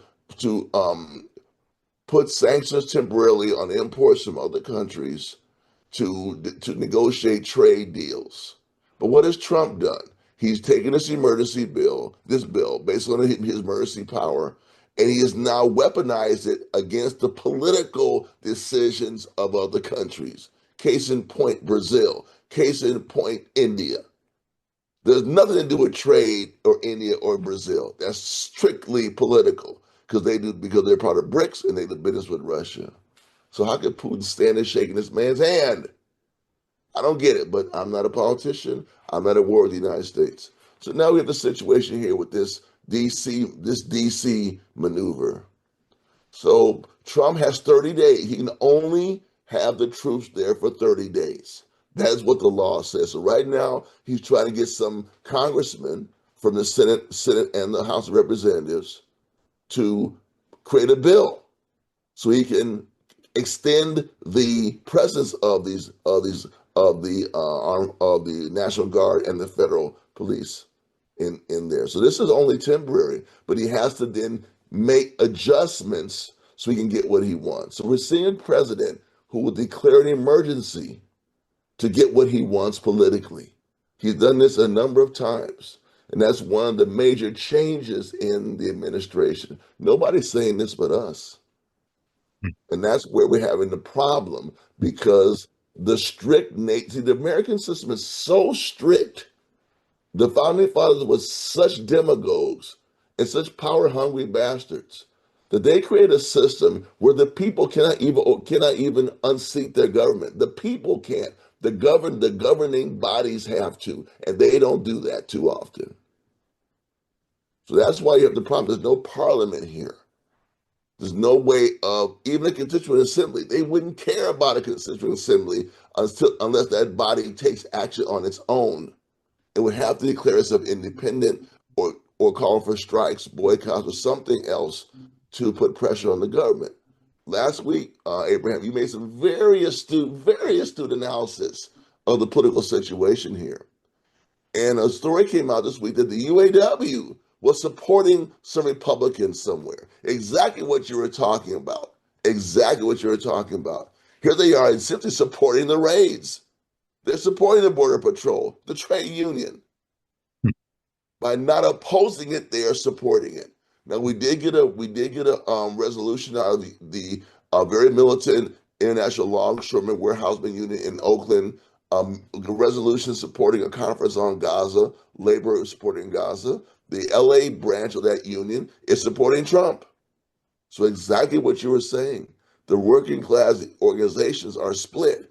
I heard that there was some very good demonstrations in LA this week at the public schools with the cheerleader group, the Campaign for Human Rights in LA. That's a Latino immigrant-focused organization that has been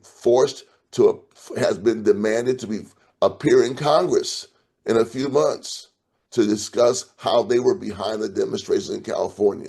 Yes, they have been demanded by a U.S. Senator, Josh Hawley, who Trump has denounced as he doesn't support Trump's economic policy, but they have to go to court nonetheless to show how they weren't behind the rebellions in Los Angeles. So they're using the Congress, they're using these emergency powers, they're using agencies like Immigration and Customs Enforcement, Homeland Security, and Border Patrol to militarize and be an extra legal federal agency to carry out the whims of the president and his administration. And that's what's happening. Thank you. There's another example of your analysis, which is taking place right now as well. In Washington, there's troops or police or National Guard that have been sent into Washington, D.C. under some sort of special regulation about crisis, management. And it seems to only, I'm told, apply to Washington, D.C. itself, under a federal jurisdiction. But there is an occupation happening in Washington, D.C. as well, is there not? Yeah, I just explained that, but maybe I wasn't clear, so I'll explain it again. 3 or 4 days ago, well, let's go back a little bit, Abraham. About 20 years ago, there were these young black men who were accused of mass raping a white woman in New York City, Grand Central Park. Donald Trump was one of the main people who wanted them executed. He used his position as remember Trump used to run beauty contests. This is how he got his hands on the girls. Okay? He Miss America, Miss USA, Miss World. Donald Trump ran them for a long time. So when these young black men were accused, young teenagers and young adults, were accused of raping a white woman in Central Park, Donald Trump used his bully pulpit as a real estate mogul and beauty pageant organizer to denounce them and call for their murders and their killing. They were acquitted. They weren't guilty of this. He's doing the same thing now in Washington, D.C. He had a press conference where he said, I wish I had it. He talked like he was a thug himself. I don't care what they do. Let's beat him up, do what they want with him. This is what the President of the United States said. Okay, so then he has the law. See, Washington, D.C., the District of Columbia, Puerto Rico, Guam, and other non-states, the territories, have limited jurisdiction. Nobody represents them in Congress. They have no senator. They may have a non-voting member in the House of Representatives. They're essentially a colony, but they have U.S. citizenship. Okay? So he has the right, he has the power. When they wrote these laws up, remember the founding fathers and the Congress have been very slick in how they write laws. And Washington, D.C. has limited authority over its police. The mayor controls certain things, the school board is controlled by certain things, but the right to have abortions, marijuana control is in the hands of the U.S. Congress, believe it or not. The Congress of the country. They have so they essentially are the government. I mean, overarching government of Washington, D.C. is the U.S. Congress. That's highly unusual.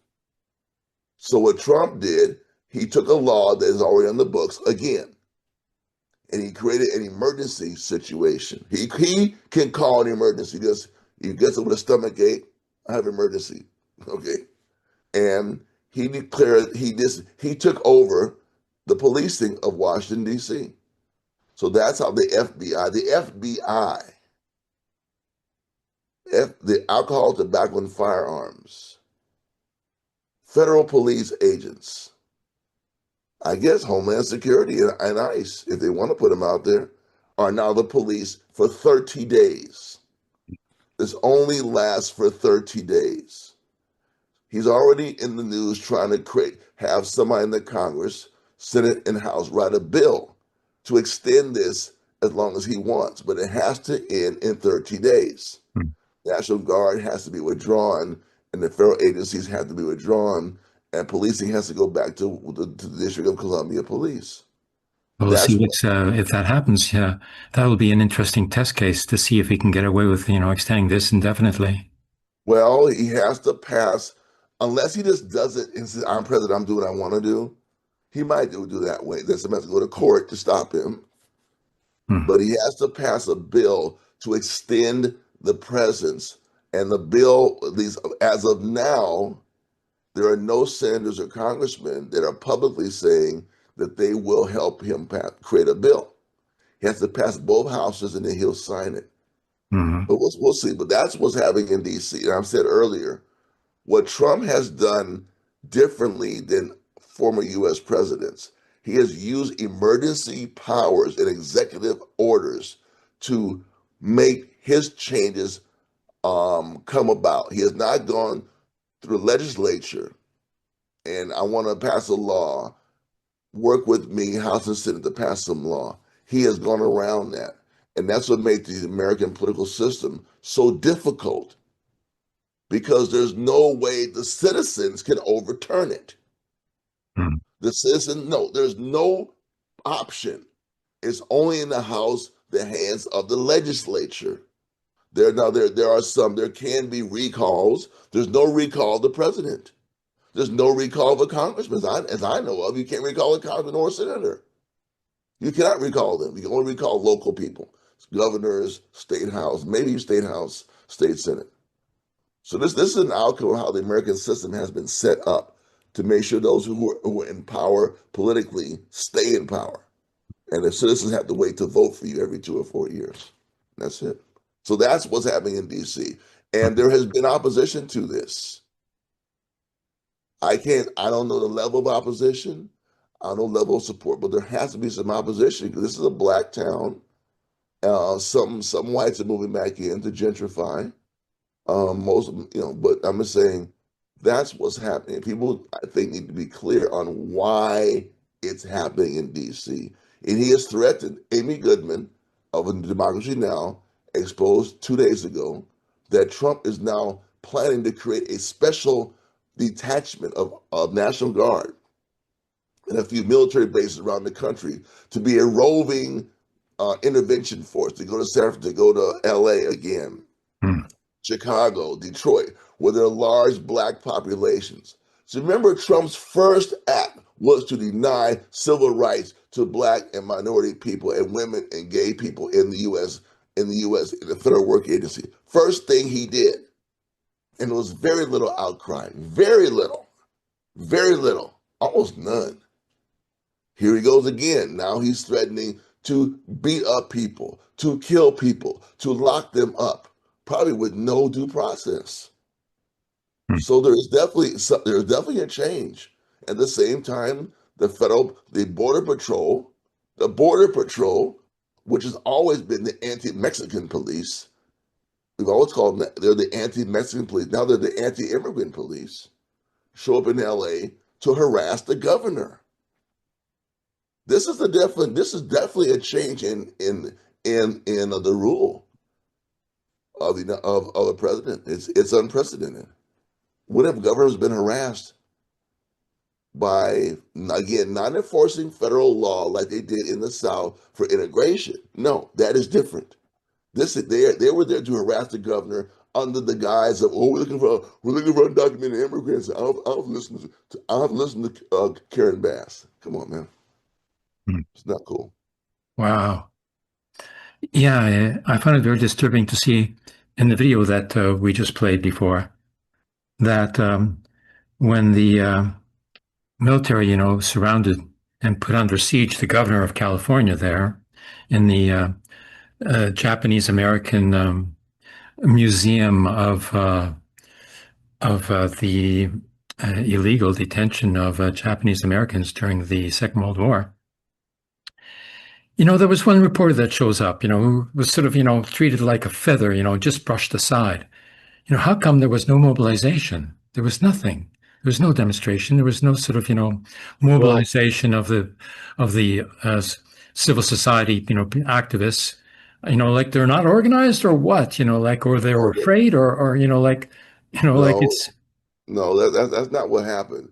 I can tell you that people in the area were mobilized, where there was notifications sent out. They weren't there too long, and I think that's one of the areas where there isn't a lot of rapid response network lookouts. They're basically organized in certain parts. The rapid response networks do exist in Los Angeles.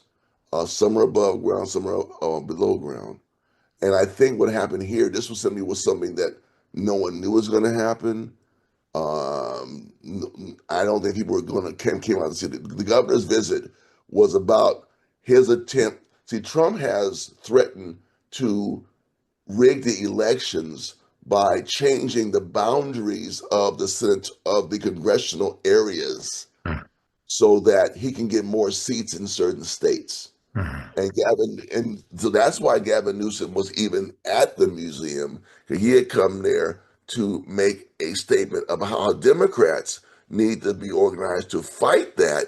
And if needed, they need to redistrict the states to get more Democrats. He's saying the Democratic Party needs to do the same thing. So that's why he was there. And so he was there on a political visit. The Border Patrol knew he was coming, or the Trump administration knew. Whoever is in charge of coordinating the ICE, Border Patrol, Homeland Security, military presence in LA, somebody either told them or they got the idea, hey, let's just go harass the governor. He shouldn't show up. Since they're opposed to Newsom, they don't want him in power. They threatened to arrest him. So that's what happened. That's why nobody was there, because it wasn't something people were organizing around to come to. And it probably is a part of the city where you might not have a strong rapid response network. And don't take this the wrong way, but the undocumented, the Asian community in general hasn't been a target of the raids. I'm just saying that's just reality. But now they And are. this, yeah, Yeah. yeah. Well, now their communities were occupied by Border Patrol, so yeah, it's the first time. Yeah. So, so that was their tactic, intervention Yeah, and conclusion before there could be a protest. So they put right, off right. an Yeah, action that they consider to be successful and as a role model for future actions. They right. can do this, like anywhere, like sort of, jump into a place and jump out, before there can be a response, from anybody. So that's why there has to be, as you say, a rapid response, reaction, action against the reaction of the occupation by the Well, military, of the police. I think there are. I checked yesterday. I checked in with some activists in Southern California. Something is planned. I think the demonstration today was initially planned to be around Gaza. There's demonstrations across the United States today around Gaza.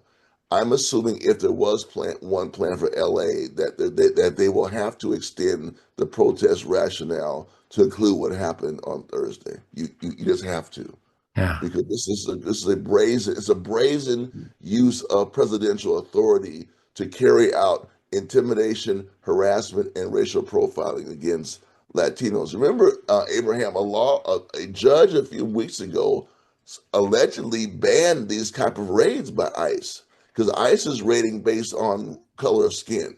Mm. Or if you're there documenting something, they're going to harass you too now. They're just going to grab you as well. And one person there was detained temporarily. Where they went, who knows? But they had to let him go.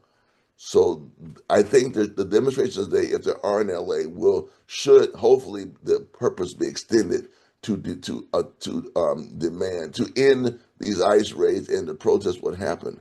And this is the second time actually a California representative has been harassed or even detained. Remember, a month and a half ago, Alex Padilla. I don't consider Padilla progressive, not really, but he is. He did come to a press conference in the same area, being held by Christy Nome, the head of Homeland Security. He went there with an escort by the FBI, and he started to speak, and he was beat down and arrested. So in the same area of LA, this is a U.S. senator. Wow. You say U.S. senator grabbed, thrown on the ground, knee in the back, and handcuffed for Mm. going to a press conference of Border Patrol. I mean, of Homeland Security, and asking a question. So Mm. they definitely are out to harass and give California representatives a bit of their physical or political intimidation. Mm-hmm. Yep. So it's the the opposition, the resistance, to this militarization and the martial law of Yeah. American civil society. I Yes. mean, there are Democrats, who are willing to sort of protest, and but the leadership of the Democratic Party Nope. doesn't Nope. seem to, like want to do anything, because they're sort of relying upon, Trump, making a bunch of errors, that is going to land them back into power at the next elections. There's midterm elections coming up. So the Right. Democrats think that they've got a monopoly on the opposition to Trump. They don't have to do anything and people are going to vote for them anyway.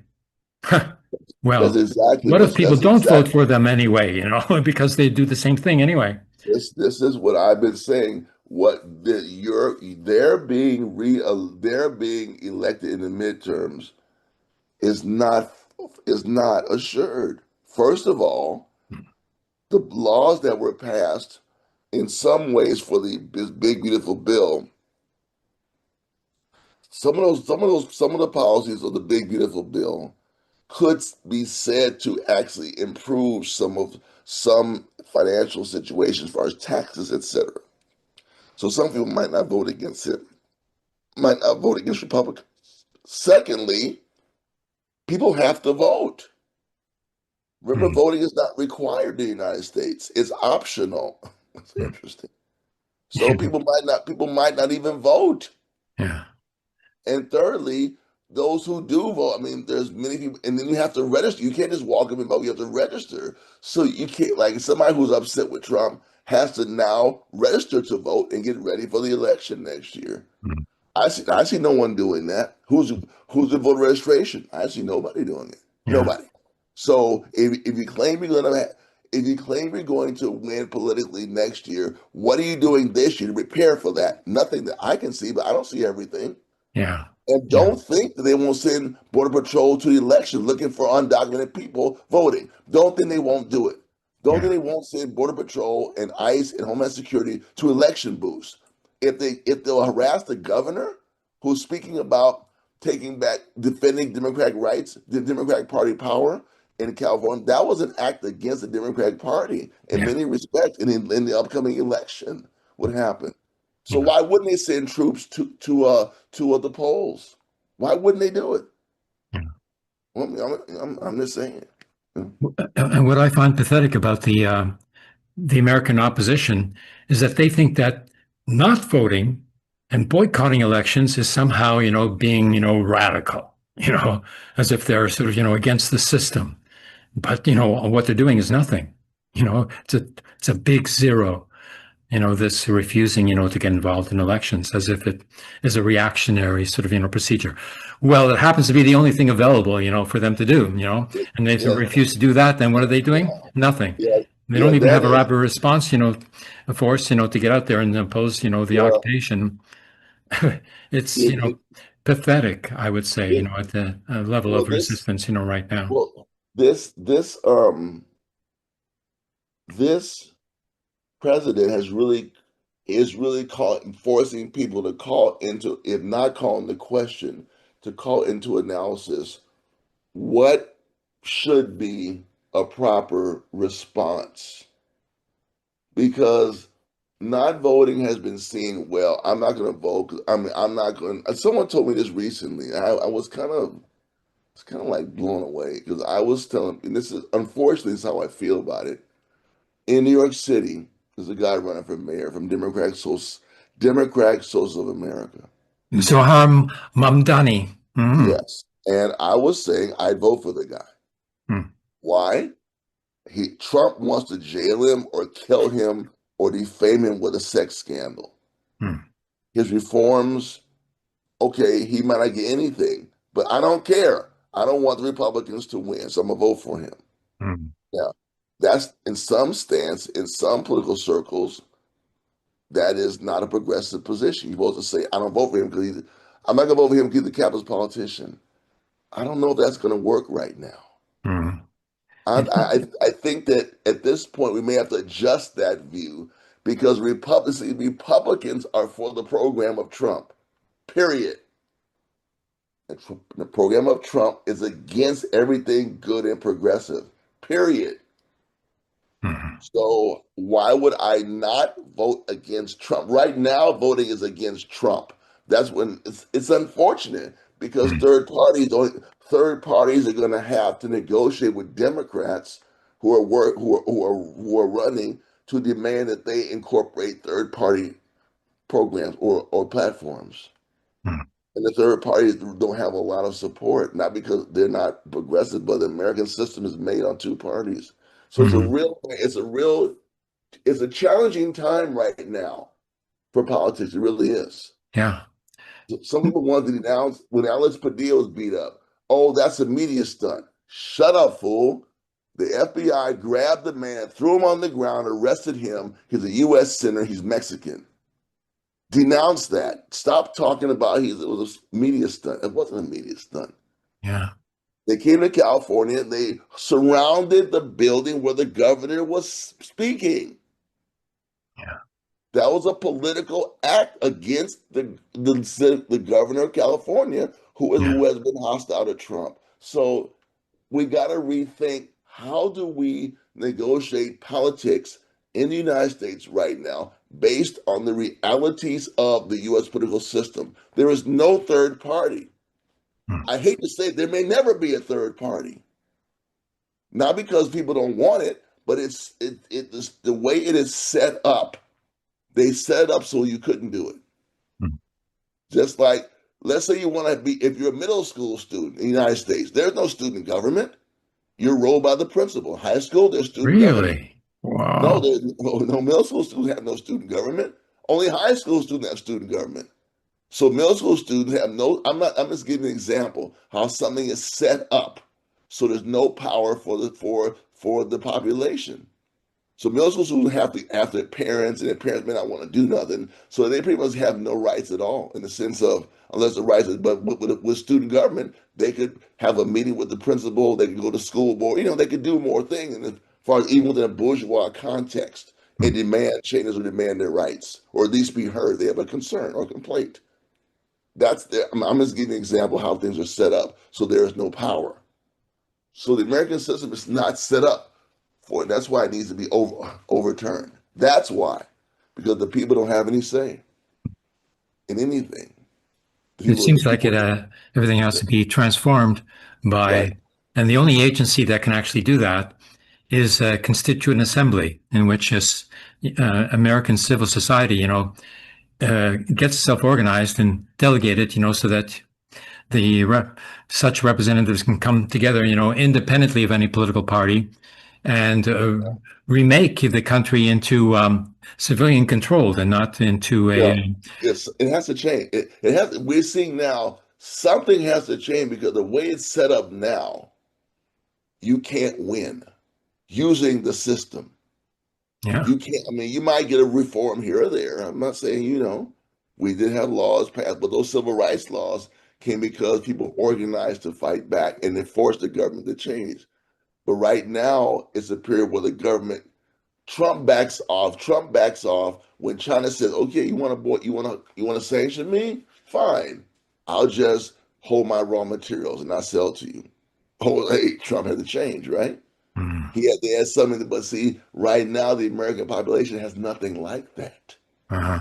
So somebody has to come up with some different ideas to organize these assemblies, and then what will they do with the assembly power, and how will they gain traction politically and economically and socially, so they're respected as real centers of the people's will. That's what we have to have those kind of conversations. We're Yeah. seeing now Trump can do anything he wants Yeah. using emergency powers, and it has to be taken away from him, from the government, because we've seen how it's being abused. What worries me is that, I see a lot of the opposition abstaining, from doing anything, because they say that electoral process is corrupted. Well, yeah, it is corrupted and gerrymandered, for the electoral districts, so that their party gets into office, and that both of those parties, do that. But there are independent candidates now. There is, like the independent candidates, associated with the Democratic Socialists of America. There's also independent candidates, who are independent of any sort of political formation, who can be backed up. And then they can even, sort of back up some Democrats like AOC, like if they don't want the alternative. But what are they doing? I don't see they're doing very much, so that's what worries me about all of this. And certainly, the labor movement is is not around, to help out. Another point that I wanted sort of, to bring up to you, Steve, is that, this National Guard that they're setting up with their military bases around the Black cities. Well, this is exactly the same thing that is being done, in the West Bank of Palestine, Palestine East. And the Deputy Minister of Defense, Ben Gvir, was given the power to create a National Guard of colonists, in the West Bank that he hands out, these, automatic weapons to, and then they go around, using them, to do whatever they want, to intimidate the Palestinian peasantry so that they leave their land and go into the cities and become concentrated into ghettos under the control of the entrances and exits, of each of those cities, which I've experienced myself and I've seen it. And, like in Awara, the entranceway to the city of Nablus, a major city there in the West Bank in the mountains up in the north of the West Bank, there, like people, if the military decides to shut down the checkpoint of Awara, well, they can either go out, the back door, which can also be shut down, or they can, find some sort of, like old road, going meandering through the mountains, to get out in which I've experienced as well, when we took those roads in order to get down to a demonstration in the Jordan Valley, when we're there to, oppose the occupation and the colonization of the Jordan Valley there, which is the major part, the most fertile part of the West Bank. So this is, like the Palestine model is being applied to the United States of America now, and in particular against the minority population, the Black nation, the Mexican population, now even the Japanese American population is being targeted. So this is, what I see happening there. Thank you for that analysis. That's very astute, and I think we should we should spread that analysis more. I'd actually like to have a separate show just on that. Because I think you said something that no one is saying, but a friend of mine, an ally of mine, has been warning about this potential occurrence, and it seems to be occurring right now. And what you said is exactly what he's been saying, that the model of Palestine and Gaza and West Bank is going to be applied to Black people. He's been warning about this for years, and now it has started. Yeah. Yep. Yeah. Well, in Palestine, what do I have to report to you on is that Gaza City is under siege now. The Zionist military has not been able to occupy Gaza City until now. They're going to attempt to do so, even though the head of the military there has told the Prime Minister Netanyahu, actually Milovsky, I think his name is, and that it's not possible to overcome the Palestinian resistance, with the military force that the Zionists have available to them, not only because they don't have the recruits to do so, because more than half of the reserve, military soldiers that have been called up have refused to show up. Plus, the Orthodox have refused to be conscripted into the military as well. They've tried to they have a base of 80,000 of the Orthodox that they want to conscript into the military. So they just put out a call for, they sent out notices to 25,000 of the Orthodox, to be conscripted into the military, to be sent, as cannon fodder into Gaza City, but they've refused. And all of the 80,000 eligible Orthodox, who could have been recruited and conscripted, both men and women, into the military, only about 2,000 have showed up over the years. All the rest refuse. Wow. Yeah. Wow. That's a strong resistance there. Now, that's stronger than what I see the resistance being in the United States of America. Oh, yeah. Right. Yeah. Right now, among the troops, I would think there was some fraternization with the National Guard by some organizations, but in general, any resistance is kind of being kept under their chest. I've heard stories of people of troops, Army troops or National Guard troops, having a little hush-hush conversation with store owners about how they don't want to be here, etc. But right now, there's no draft here. So among the active military, or active National Guard, we have not yet seen any resistance. Openly, it could be occurring, but we haven't seen it. We haven't seen it yet, no. What is the story about conscription in the United States? Surely Trump wants to bring about conscription. Well, it's not happening yet. Well, I mean, it hasn't happened yet. Well, the concern is, okay, the concern is that the people who will be conscripted don't want to do it, and they're out of shape. Because if you go to an average American high school now, students don't have to run in PE. They can, I mean, they do it, but they don't have to engage in rigorous physical exercise. No, they don't. They refuse. They walk the track. They don't run. They don't dress out for physical education. No, they don't. In some schools they do, but in some schools they don't. So the fitness level of the American youth I don't know about Puerto Rico. I don't know about Guam. I don't know about Virgin Islands. I don't know if it's a little different there. In general, the concern has been that they're out of shape. One, and two, that they don't that they're not interested in being in armed forces. So that's one of the problems. That's one of the no one talks about it the way I'm talking about it. But I just saw a picture of an army training a few days ago, and I'm not dissing anybody. But the army sergeant had a big belly. I'm Maybe he has diabetes and he can't control his belly. Okay, that can be that can be the case. But he was kind of a big guy. Okay, he wasn't like lean, mean fighting machine. So I think that's one of the problems that maybe they'll find maybe they'll come up with some new law to require the draft, but it's going to be hard because some people they don't want to do it. Yeah. Military service is not something. Okay, at one time in high schools, they had ROTC, Reserve Officer Training Corps. They have it in some schools still, where some youth are given the idea of being an officer or a soldier in the Army or Marines or Air Force is a good thing. And some high schools still have ROTC. That's about, maybe they have 20, 30 guys, 20, 30 people, 40 people form a battalion. They may do some marching at an event with some fake guns, that kind of thing. That's really about it as far as high school youth, because they have to get you out of high school.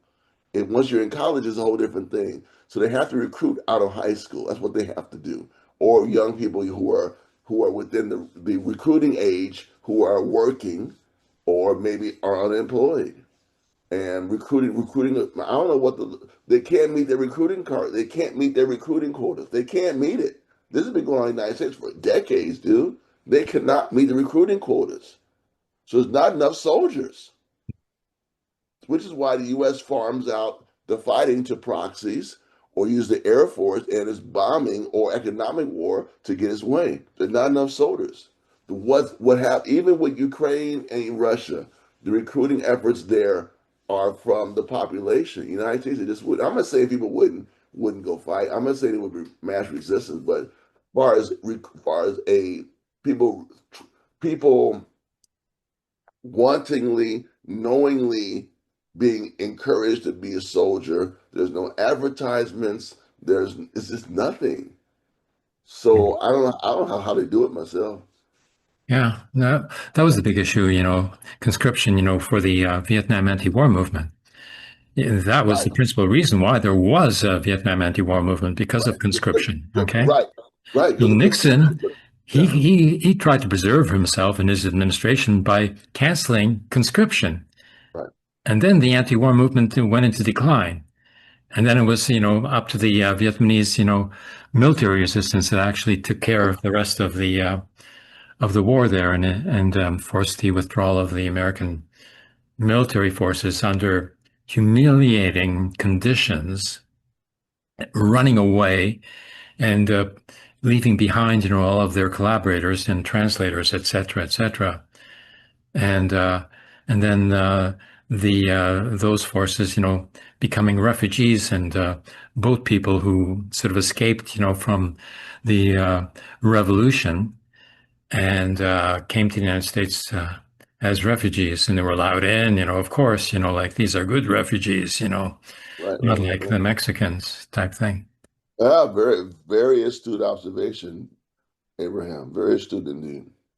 So, but there's one way I think in which Trump could, or whatever comes after Trump, whatever that Republican administration that's going to entrench itself with gerrymandering and voting denials and all that sort of stuff. If there was a rapid rise in unemployment in the United States, which could very well be the case, I think the level of unemployment in the United States has risen from 2.4 to 2.7 right now. And in Canada, I think it's like 6% or something. So what they can do, once the level of unemployment increases, under the economic sort of, warfare that Trump has initiated. Well, what they can do is just, tell the people, well, you can have a job in the military. You just have to sort of, enlist, and then you can get yourself a salary. You can get yourself, some training, which you wouldn't have available anywhere else. And you could get yourself, some supplementary benefits, medical care and GI Bill, for education afterwards if you survive. And then, they'll take care of the social unrest in that way, just pack them into the military and treat them, to the discipline under coercion. And then there wouldn't be available, to become part of any resistance anywhere anyway. So I think this is all sort of, planned for and taken into consideration. So you're under a very difficult condition there, Steve. I think that the United States, Americans are going to be, manipulated to a great extent, and they're not ready for it. Nope, they're not ready for it at all. Nope, I have to agree with you. I mean, some are, but the broad majority are not. Yeah. Yeah. So if conscription is reinstituted, then that would be the last, nail in the coffin of resistance there. They wouldn't be able to, and then they could roll in a fascist regime to full bloom, and then the United States would be there, as a Zionist type state, Sparta Well, state. the thing about the conscription, though, the issue with that is that many of the boys and girls, the women and men who would be conscripted are going to be brown and black. And I'm not saying white youth wouldn't be there. No, I'm not saying that. But many are going to be brown and black. And Yeah, Trump wants to promote a white army. yeah. When he was speaking at Fort Bragg a few months ago, the news came out that a certain type of soldier was to be put in the background. A certain type of soldier. You couldn't be obese. They really didn't want to see any brown and black people. They just want to see white people. Hmm. So that's going to how he can get around unless he'll say that black and brown you just don't qualify. You'll find some medical medical rationale to prohibit them or eliminate them from qualification. That's the one challenge they will have is that they want the army to be mostly white. They're not saying that, but they want to have a white army, and they really can't have a white army. Well, there's one way they can have a white army. That is, first of all, I think they've started already, because Trump has gotten rid of the black generals there and the, True. what is it called? The DEI program. Yeah, sure have. Yeah. Okay. So that means that they're setting it up so that, the officers are white and Yeah. the soldiers, the infantry are black and brown. And then they would be, controlled in that manner. And then they can institute conscription. As long as the officers are white, then they can have control over the minority population. The one thing about the U.S. military, though, that because of how it has developed, it's going to be hard to purge all the black and the Asian and the Latin officers. It's going to be kind of hard to purge them all. Because basically, in the military, I have to respect you as my officer, whether you're white or black or brown or yellow. I can't disrespect you. I can be thrown in jail. So it's interesting. That's why some black people and some Latin people as well go into ROTC in college. When they get out, they're in charge. And I'm colonel or lieutenant colonel so-and-so, and you're going to follow my orders because I don't care if you hate black people. That's fine. If you're that stupid, you're still carrying out my orders. So he'll have to purge a lot of people because there are a lot of people in the military who are people of color who are leading the troops or leading the division or like when there was a shooting at an army base this week, and the head of the base was black. I mean, he was a black man. He was head of the base, and Can you go he's over in that Florida. again? What is this incident of a shooting that you referred to? This is very Yeah, important. yeah. There was a mass shooting at a military base in Georgia. It seemed like I know the person who they're accusing of being the combatant, the gunman was black. The head of the base is black. I don't know who the victims were. Yeah, it was a mass shooting in a U.S. military base. Tuesday. There's been a lot of shootings this week, as a matter of fact. A lot of shootings in the United States this week, um, in public places, on college campuses, not in public schools necessarily, K-12, but in U.S. military base. Yeah, and with the point I was making is it's going to be harder to purge all the blacks. He might purge some generals or all the Mexicans or the Latins.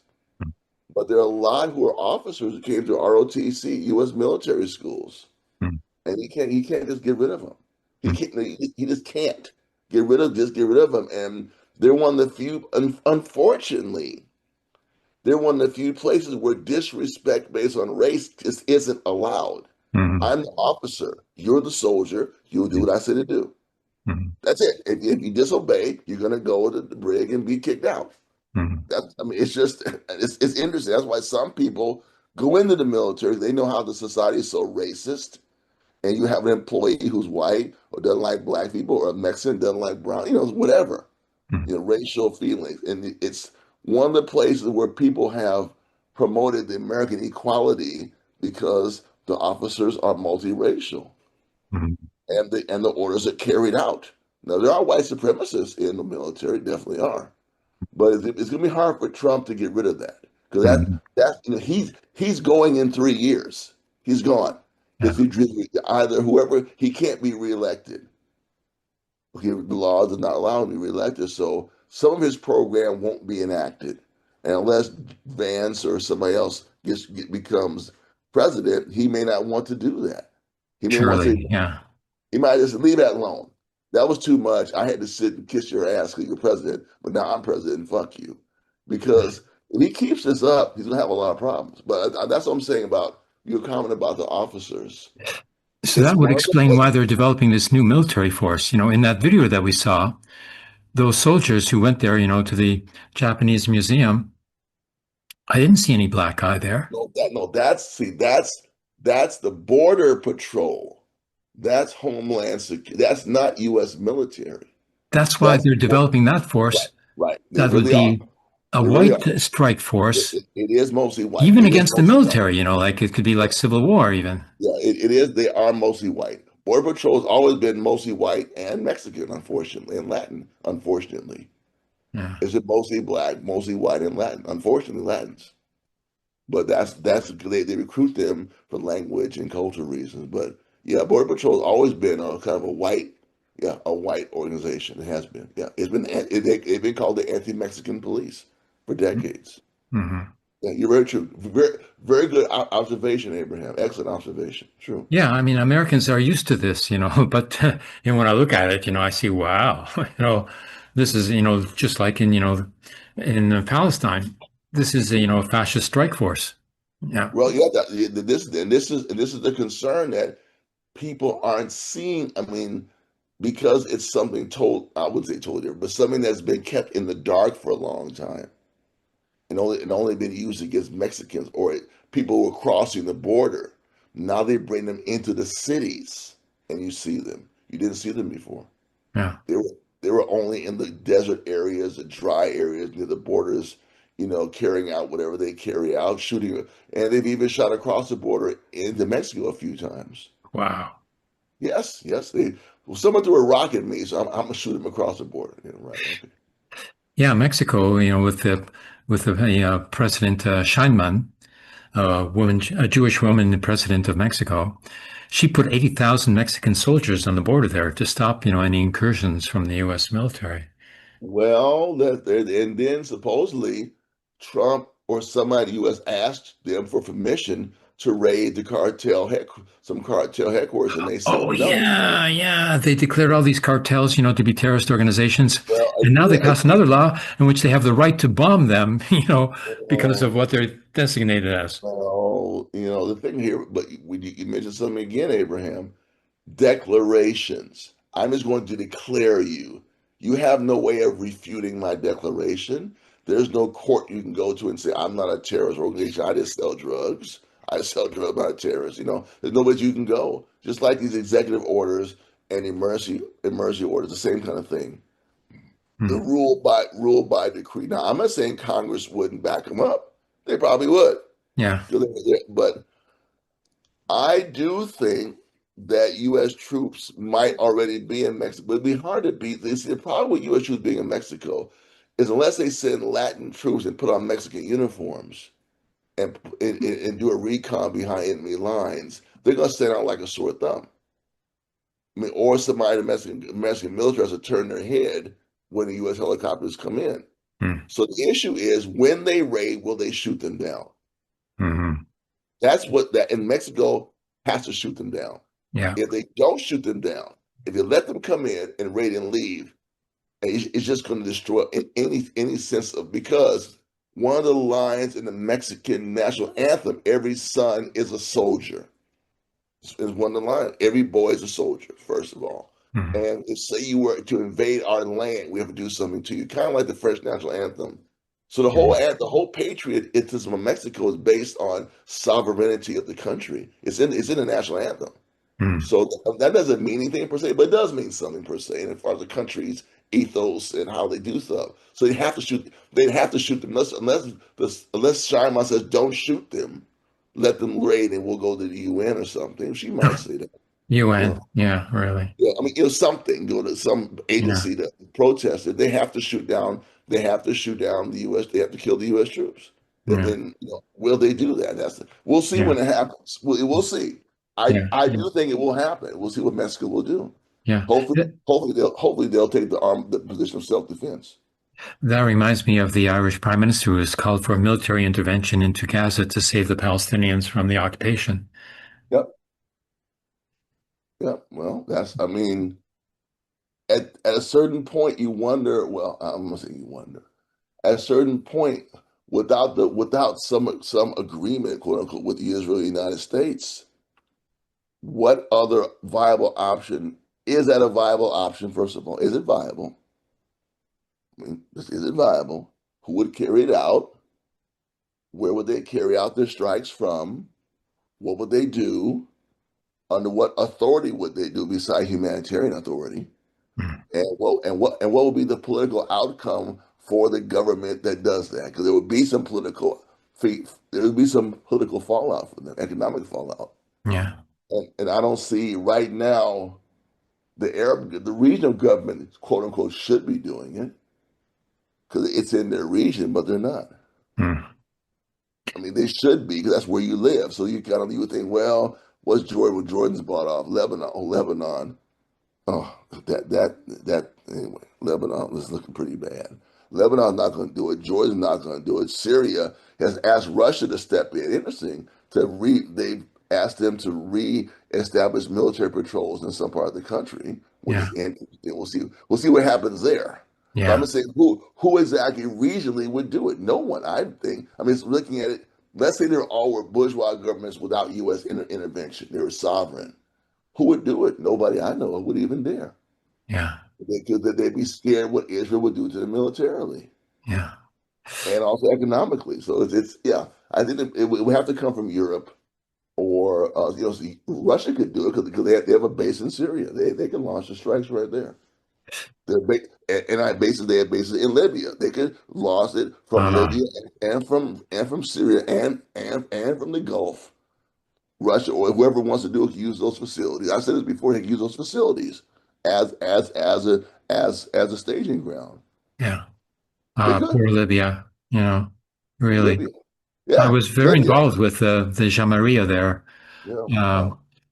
but they didn't have the necessary popular support. They only had the popular support of their own sort of beneficiaries who benefited, from the from the Libyan Revolution of 1969. But the others, they didn't get, a stake in the revolution, and so they supported the opposition. And then, look at where they are now. Look at where they are now. yeah, this is like this point, in history. This is like a historical turning point that reminds me of just before the Second World War. When there was a civil war in Spain, and there was a lot of, individuals, independent support, for the Spanish Revolution, because the military did carry off, a coup d'état against the democratically elected, socialist government of Spain. But the opposition was divided, sectarian, fighting with each other, and they ended up, letting the fascists come in, and they allowed, the Nazi Germany to supply the military, Spanish military, with whatever they needed. Meanwhile, the Soviet Union, hands off, because we don't want to provoke the West. We want, the West to be an ally against the future Nazi attack that was expected, and, so then they lost out there. That means that the fascists, were emboldened. And meanwhile, the Nazi Germany was, building up its strength, while they had a pact with the USSR not to attack the USSR in preparation in order to attack the USSR, which was their whole sort of, purpose. And then, USSR was thinking, that, the Nazis, would end up, fighting against the capitalist regimes in France and Britain. And when they did, the French bourgeoisie, capitulated, and formed a de facto alliance with the Nazi occupation of France that they didn't mind very much, with. And then Britain, Chamberlain, he also, gave, a free pass, to the Nazi regime to occupy Sudetenland. And they didn't do anything, to try to stop them either. And then on top of it all, the Zionists, had a deal, with the Nazis to get their own members, out of Germany and Hungary. And they let them getting away with, the mass murder of, the Jewish people of Europe, the Ashkenazim, because they weren't Zionists, like my family. And then what happened? And then the Warsaw Ghetto, starved to death, crushed, and in isolation, the Warsaw Ghetto of 1943, of the Jewish partisans in the Warsaw Ghetto, they weren't supported, by corresponding insurrection of the Polish military, the Polish underground, that would have attacked the Nazi regime, occupation of Poland. No, they didn't. They just let, the Jewish, resistance, be crushed after, a bloody big fight, but nonetheless, they got crushed. And then that was it, There's the only thing left, to stop the Nazi regime was the Red Army, which finally got mobilized, after it was demobilized by the regime there, that dismissed its general staff because they were supposedly in conspiracy against the big leader there. So, are we facing the same situation, as the time of the Spanish Civil War when we were defeated?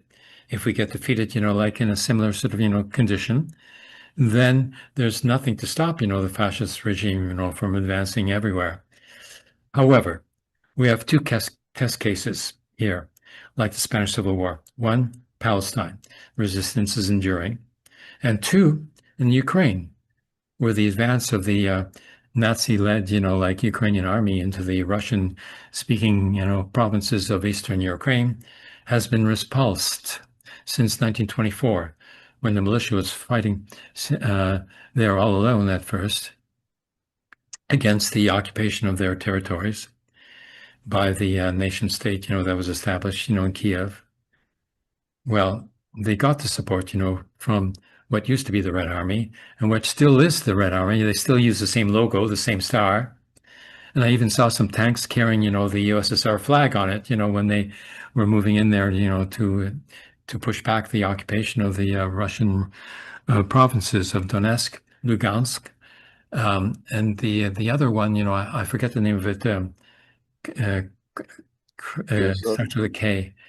Kherson, yeah. So those are all, sites, in which there were big battles, with the Nazis during the Second World War. And Kursk was another one, when they repulsed, the invasion of the Russian territory in the Kursk region. In the Second World War, Kursk is where the Nazi army was stopped. The biggest tank battle in all of human history, There was, and the Nazis had like 1 million soldiers there, and the Red Army had 1.5 million. And there was like, thousands, of tanks, on either side. And they fought it out, and the Nazis lost. Wow. That was a turning point in history. Are we going to have a turning point like that somewhere, somehow? We need one right away. It seems so. It seems so in Ukraine. And, and Putin, in Alaska, just recently meeting up Trump yesterday, has refused to withdraw from the territories that have been liberated. Oh, yeah, I mean, I don't even, okay. The only way you could, not you, but the only way you can justify even asking such an ignorant question is to ignore what's happened in the war. Yeah. You have, whether you like the elections or not, you had an election in which we won twice, one under Ukrainian rule, one under liberated Russian territory. We want to be our own shit, either an independent government or part of Russia. So if you even ask for those areas to remain Ukrainian, you're kind of like, wait a minute, what's happened since this time? I mean, the conversation about, oh, the land, dude, that's over with. If Putin were to give this up, I'm telling you, they'd overthrow his government. The military may overthrow his government. They've lost so many soldiers. They lost a lot of soldiers too, okay? They don't talk about it. They lost some soldiers. At least 10,000, 20,000 people died. At least, maybe more.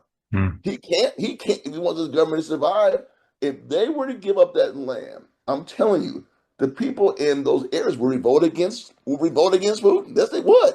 The people in Donbass and Lugansk and Zaporozhye and Kherson who lost tens of thousands of their own, because they had their own militia before Russia came to help them. They had their own armies. Yeah.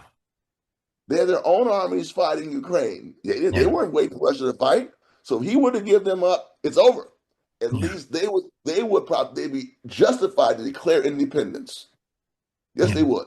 Because that would be a stab in the back. And he better not do it. He knows he better not do it. That would be, and any Russian army coming to fight them would be crushed. Because people would turn against him. Yes, they would. They have to. Yeah. Because they called for him for 7 years. They didn't do anything. Though they may send some money and some troops, but I'm saying actually putting their foot down, said, no, when he's tolerating this more, we're gonna go in and defend them. They didn't do that. They had Minsk 1, Minsk 2, Minsk 2.5, and that was just helping Ukrainians. So believe me, he can't give that land up politically. If he does, it's over for them in those regions. They will have to fight against Russia, and they would win because they have all the minerals, they have all the mines and all the natural resources. They have a lot of natural resources. They could have their own country. Yes, they could. They're running it anyway. They've been running it anyway. Yeah. Yeah. So that's no one talks about it like that. But I just want to say that he cannot negotiate that away. If he does, he's over there. Russian people may vote him out because their sons have died too. Yeah. Right. They can't give up too much because the people have died. They've died. Yeah. Even though he's paying them good. They pay him good money. You know what I mean? But no, if people put their life out, stick their neck out, and they don't have to be. There's no. They don't have to. I guess there is some conscription. No, that is not an option. I don't ever speak about this publicly. If he dares to think about it, he's over. At least in that part of the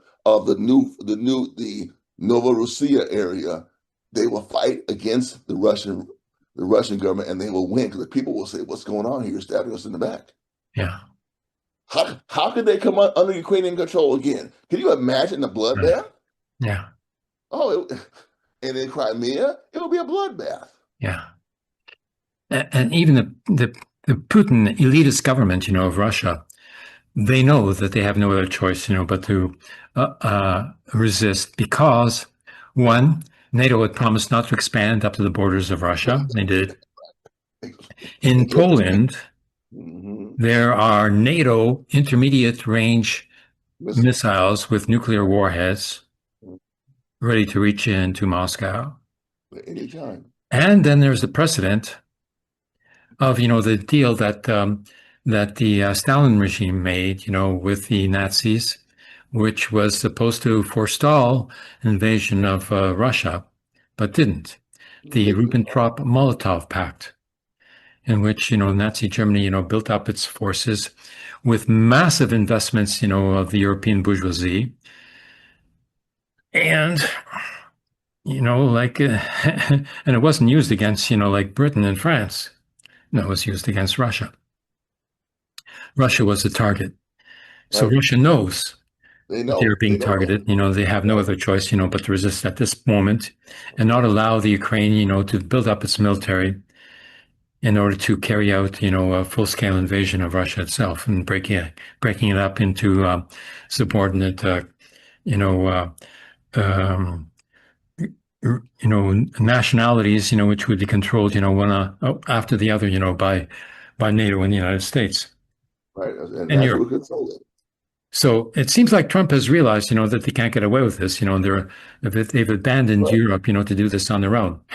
And Europe, wants to gear up for war. They want, 5%, of every budget of every country, to be allocated, for military armament, because they've just depleted their military armament.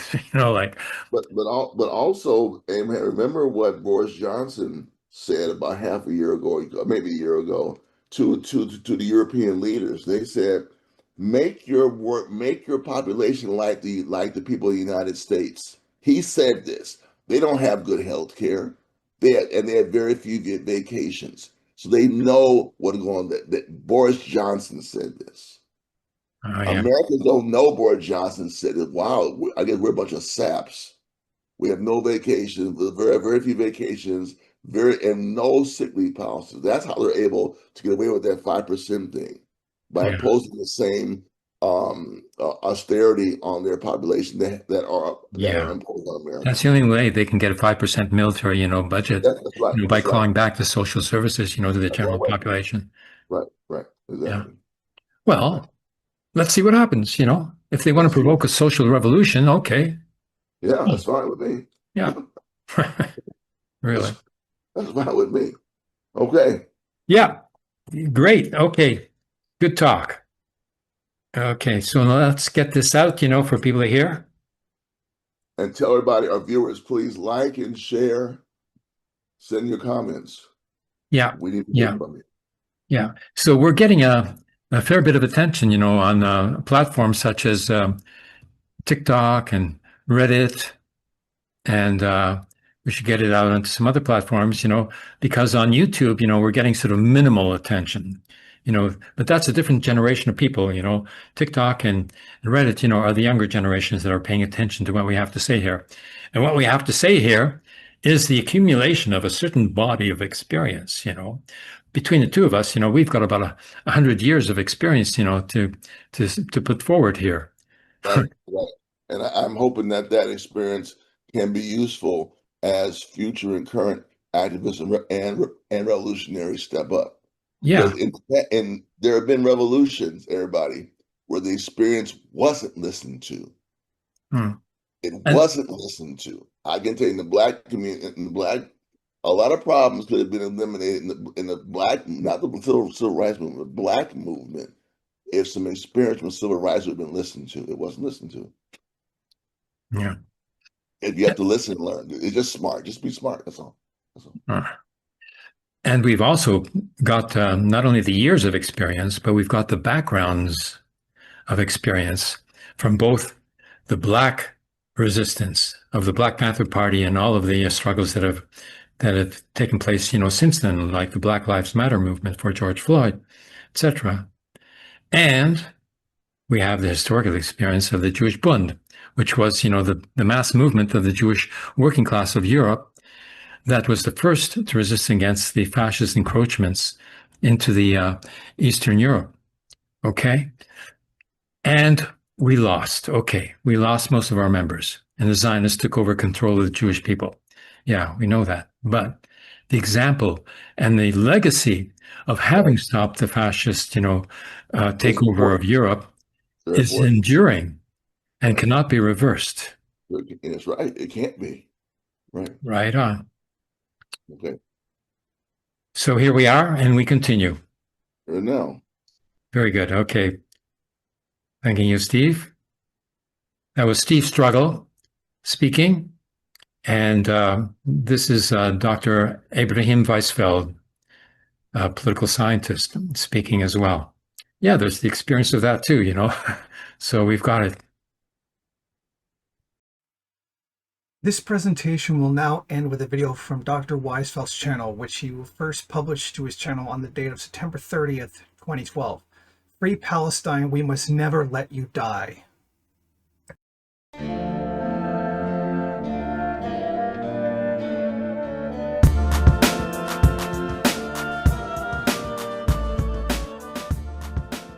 To quote Israeli historian and internationally recognized expert on fascism, Ziv Sternhell, contrary to the claim that is often made, Zionism was not blind to the presence of Arabs in Palestine.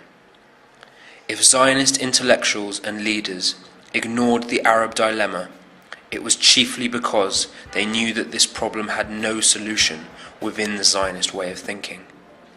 In general, both sides understood each other well and knew that the implementation of Zionism could only be at the expense of the Palestinian Arabs. Hunger strike is therefore the only non-violent method of resistance open to prisoners whose sole demand is that their human rights are respected in accordance with international law. I think that all the world had seen what happened in Palestine last month and before last month in September and in October. What happened for the prisoners, because they began open hunger strike in the date of 27th September 2011. Why the prisoners began their open hunger strike? Because they want to tell the administrative prisons that they are want to live as war prisoners. The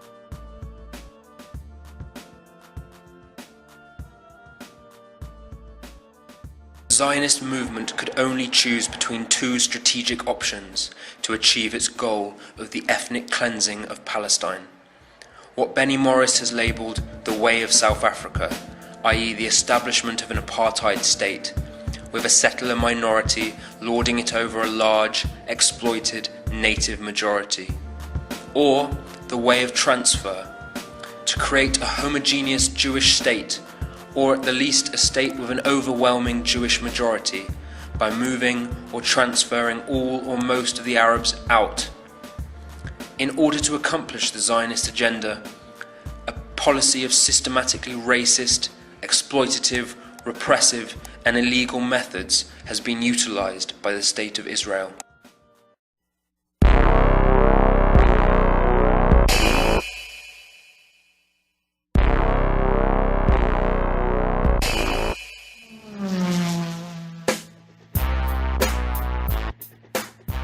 Kader Anan is a baker, shopkeeper, student and father from Araba, near Jenin in the occupied West Bank.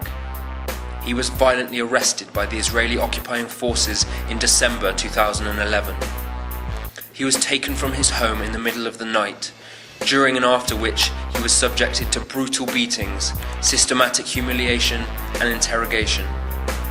He began refusing food immediately after his arrest, launching a hunger strike to protest administrative detention practices and his illegal and indefinite imprisonment.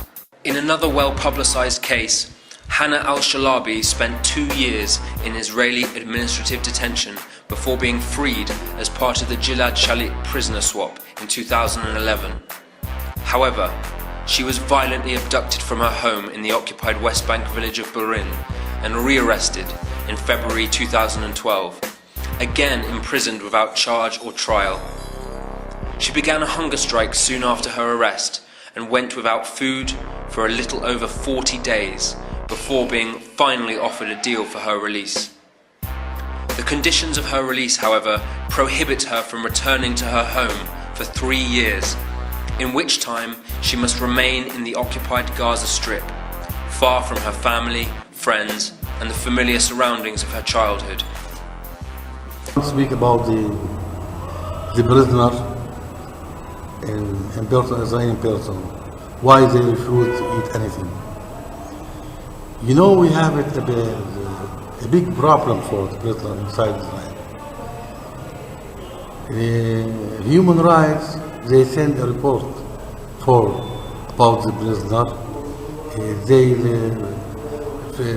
The prisoner feeling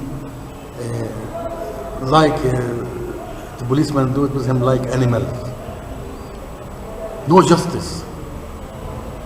Some prisoners very sick. Some prisoners have a problem in his heart, in his legs, in his eye. He doesn't take him to the doctor. Only the hospital in person, his name is Al-Ramla Hospital. It's a very bad hospital. It's not good for the animal, nothing more for the prisoner.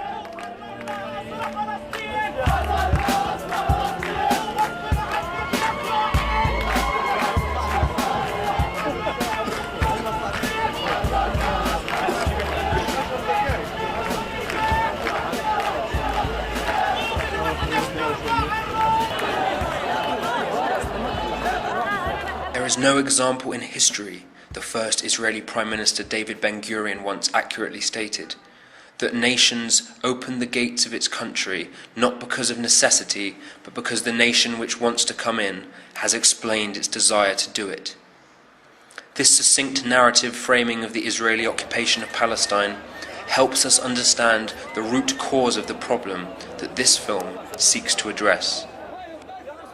Adnan's hunger strike focused international attention on administrative detention and sparked demonstrations across Palestine and the world. Adnan survived the longest hunger strike in Palestinian history, going 66 days with only water and salt, before reaching a deal with his Israeli jailers for release at the end of his 6-month term. It is very dangerous for them inside the prison to maybe one of the prisoners maybe will die, some of them will be illness, and the media outside, all the media outside with the prisoners. Very important that it is expensive for the director of prisons. It costs them a lot of money to return this meal back and not to take this. And it is a step of struggle inside the prisons. And then when all of them began to join the others, it is very dangerous inside the prisons.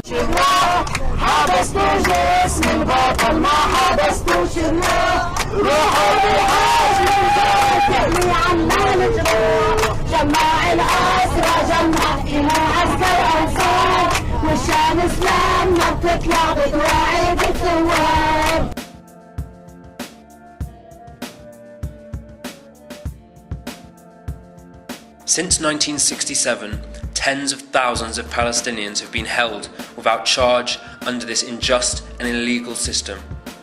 Qadar Annan and Hannah Shalabi are just 2 such cases, with over 300 Palestinians currently held under administrative detention by the Israeli authorities.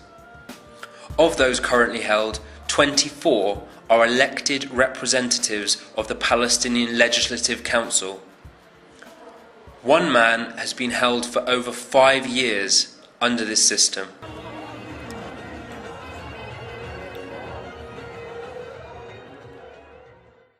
Must the prisoner refuse the food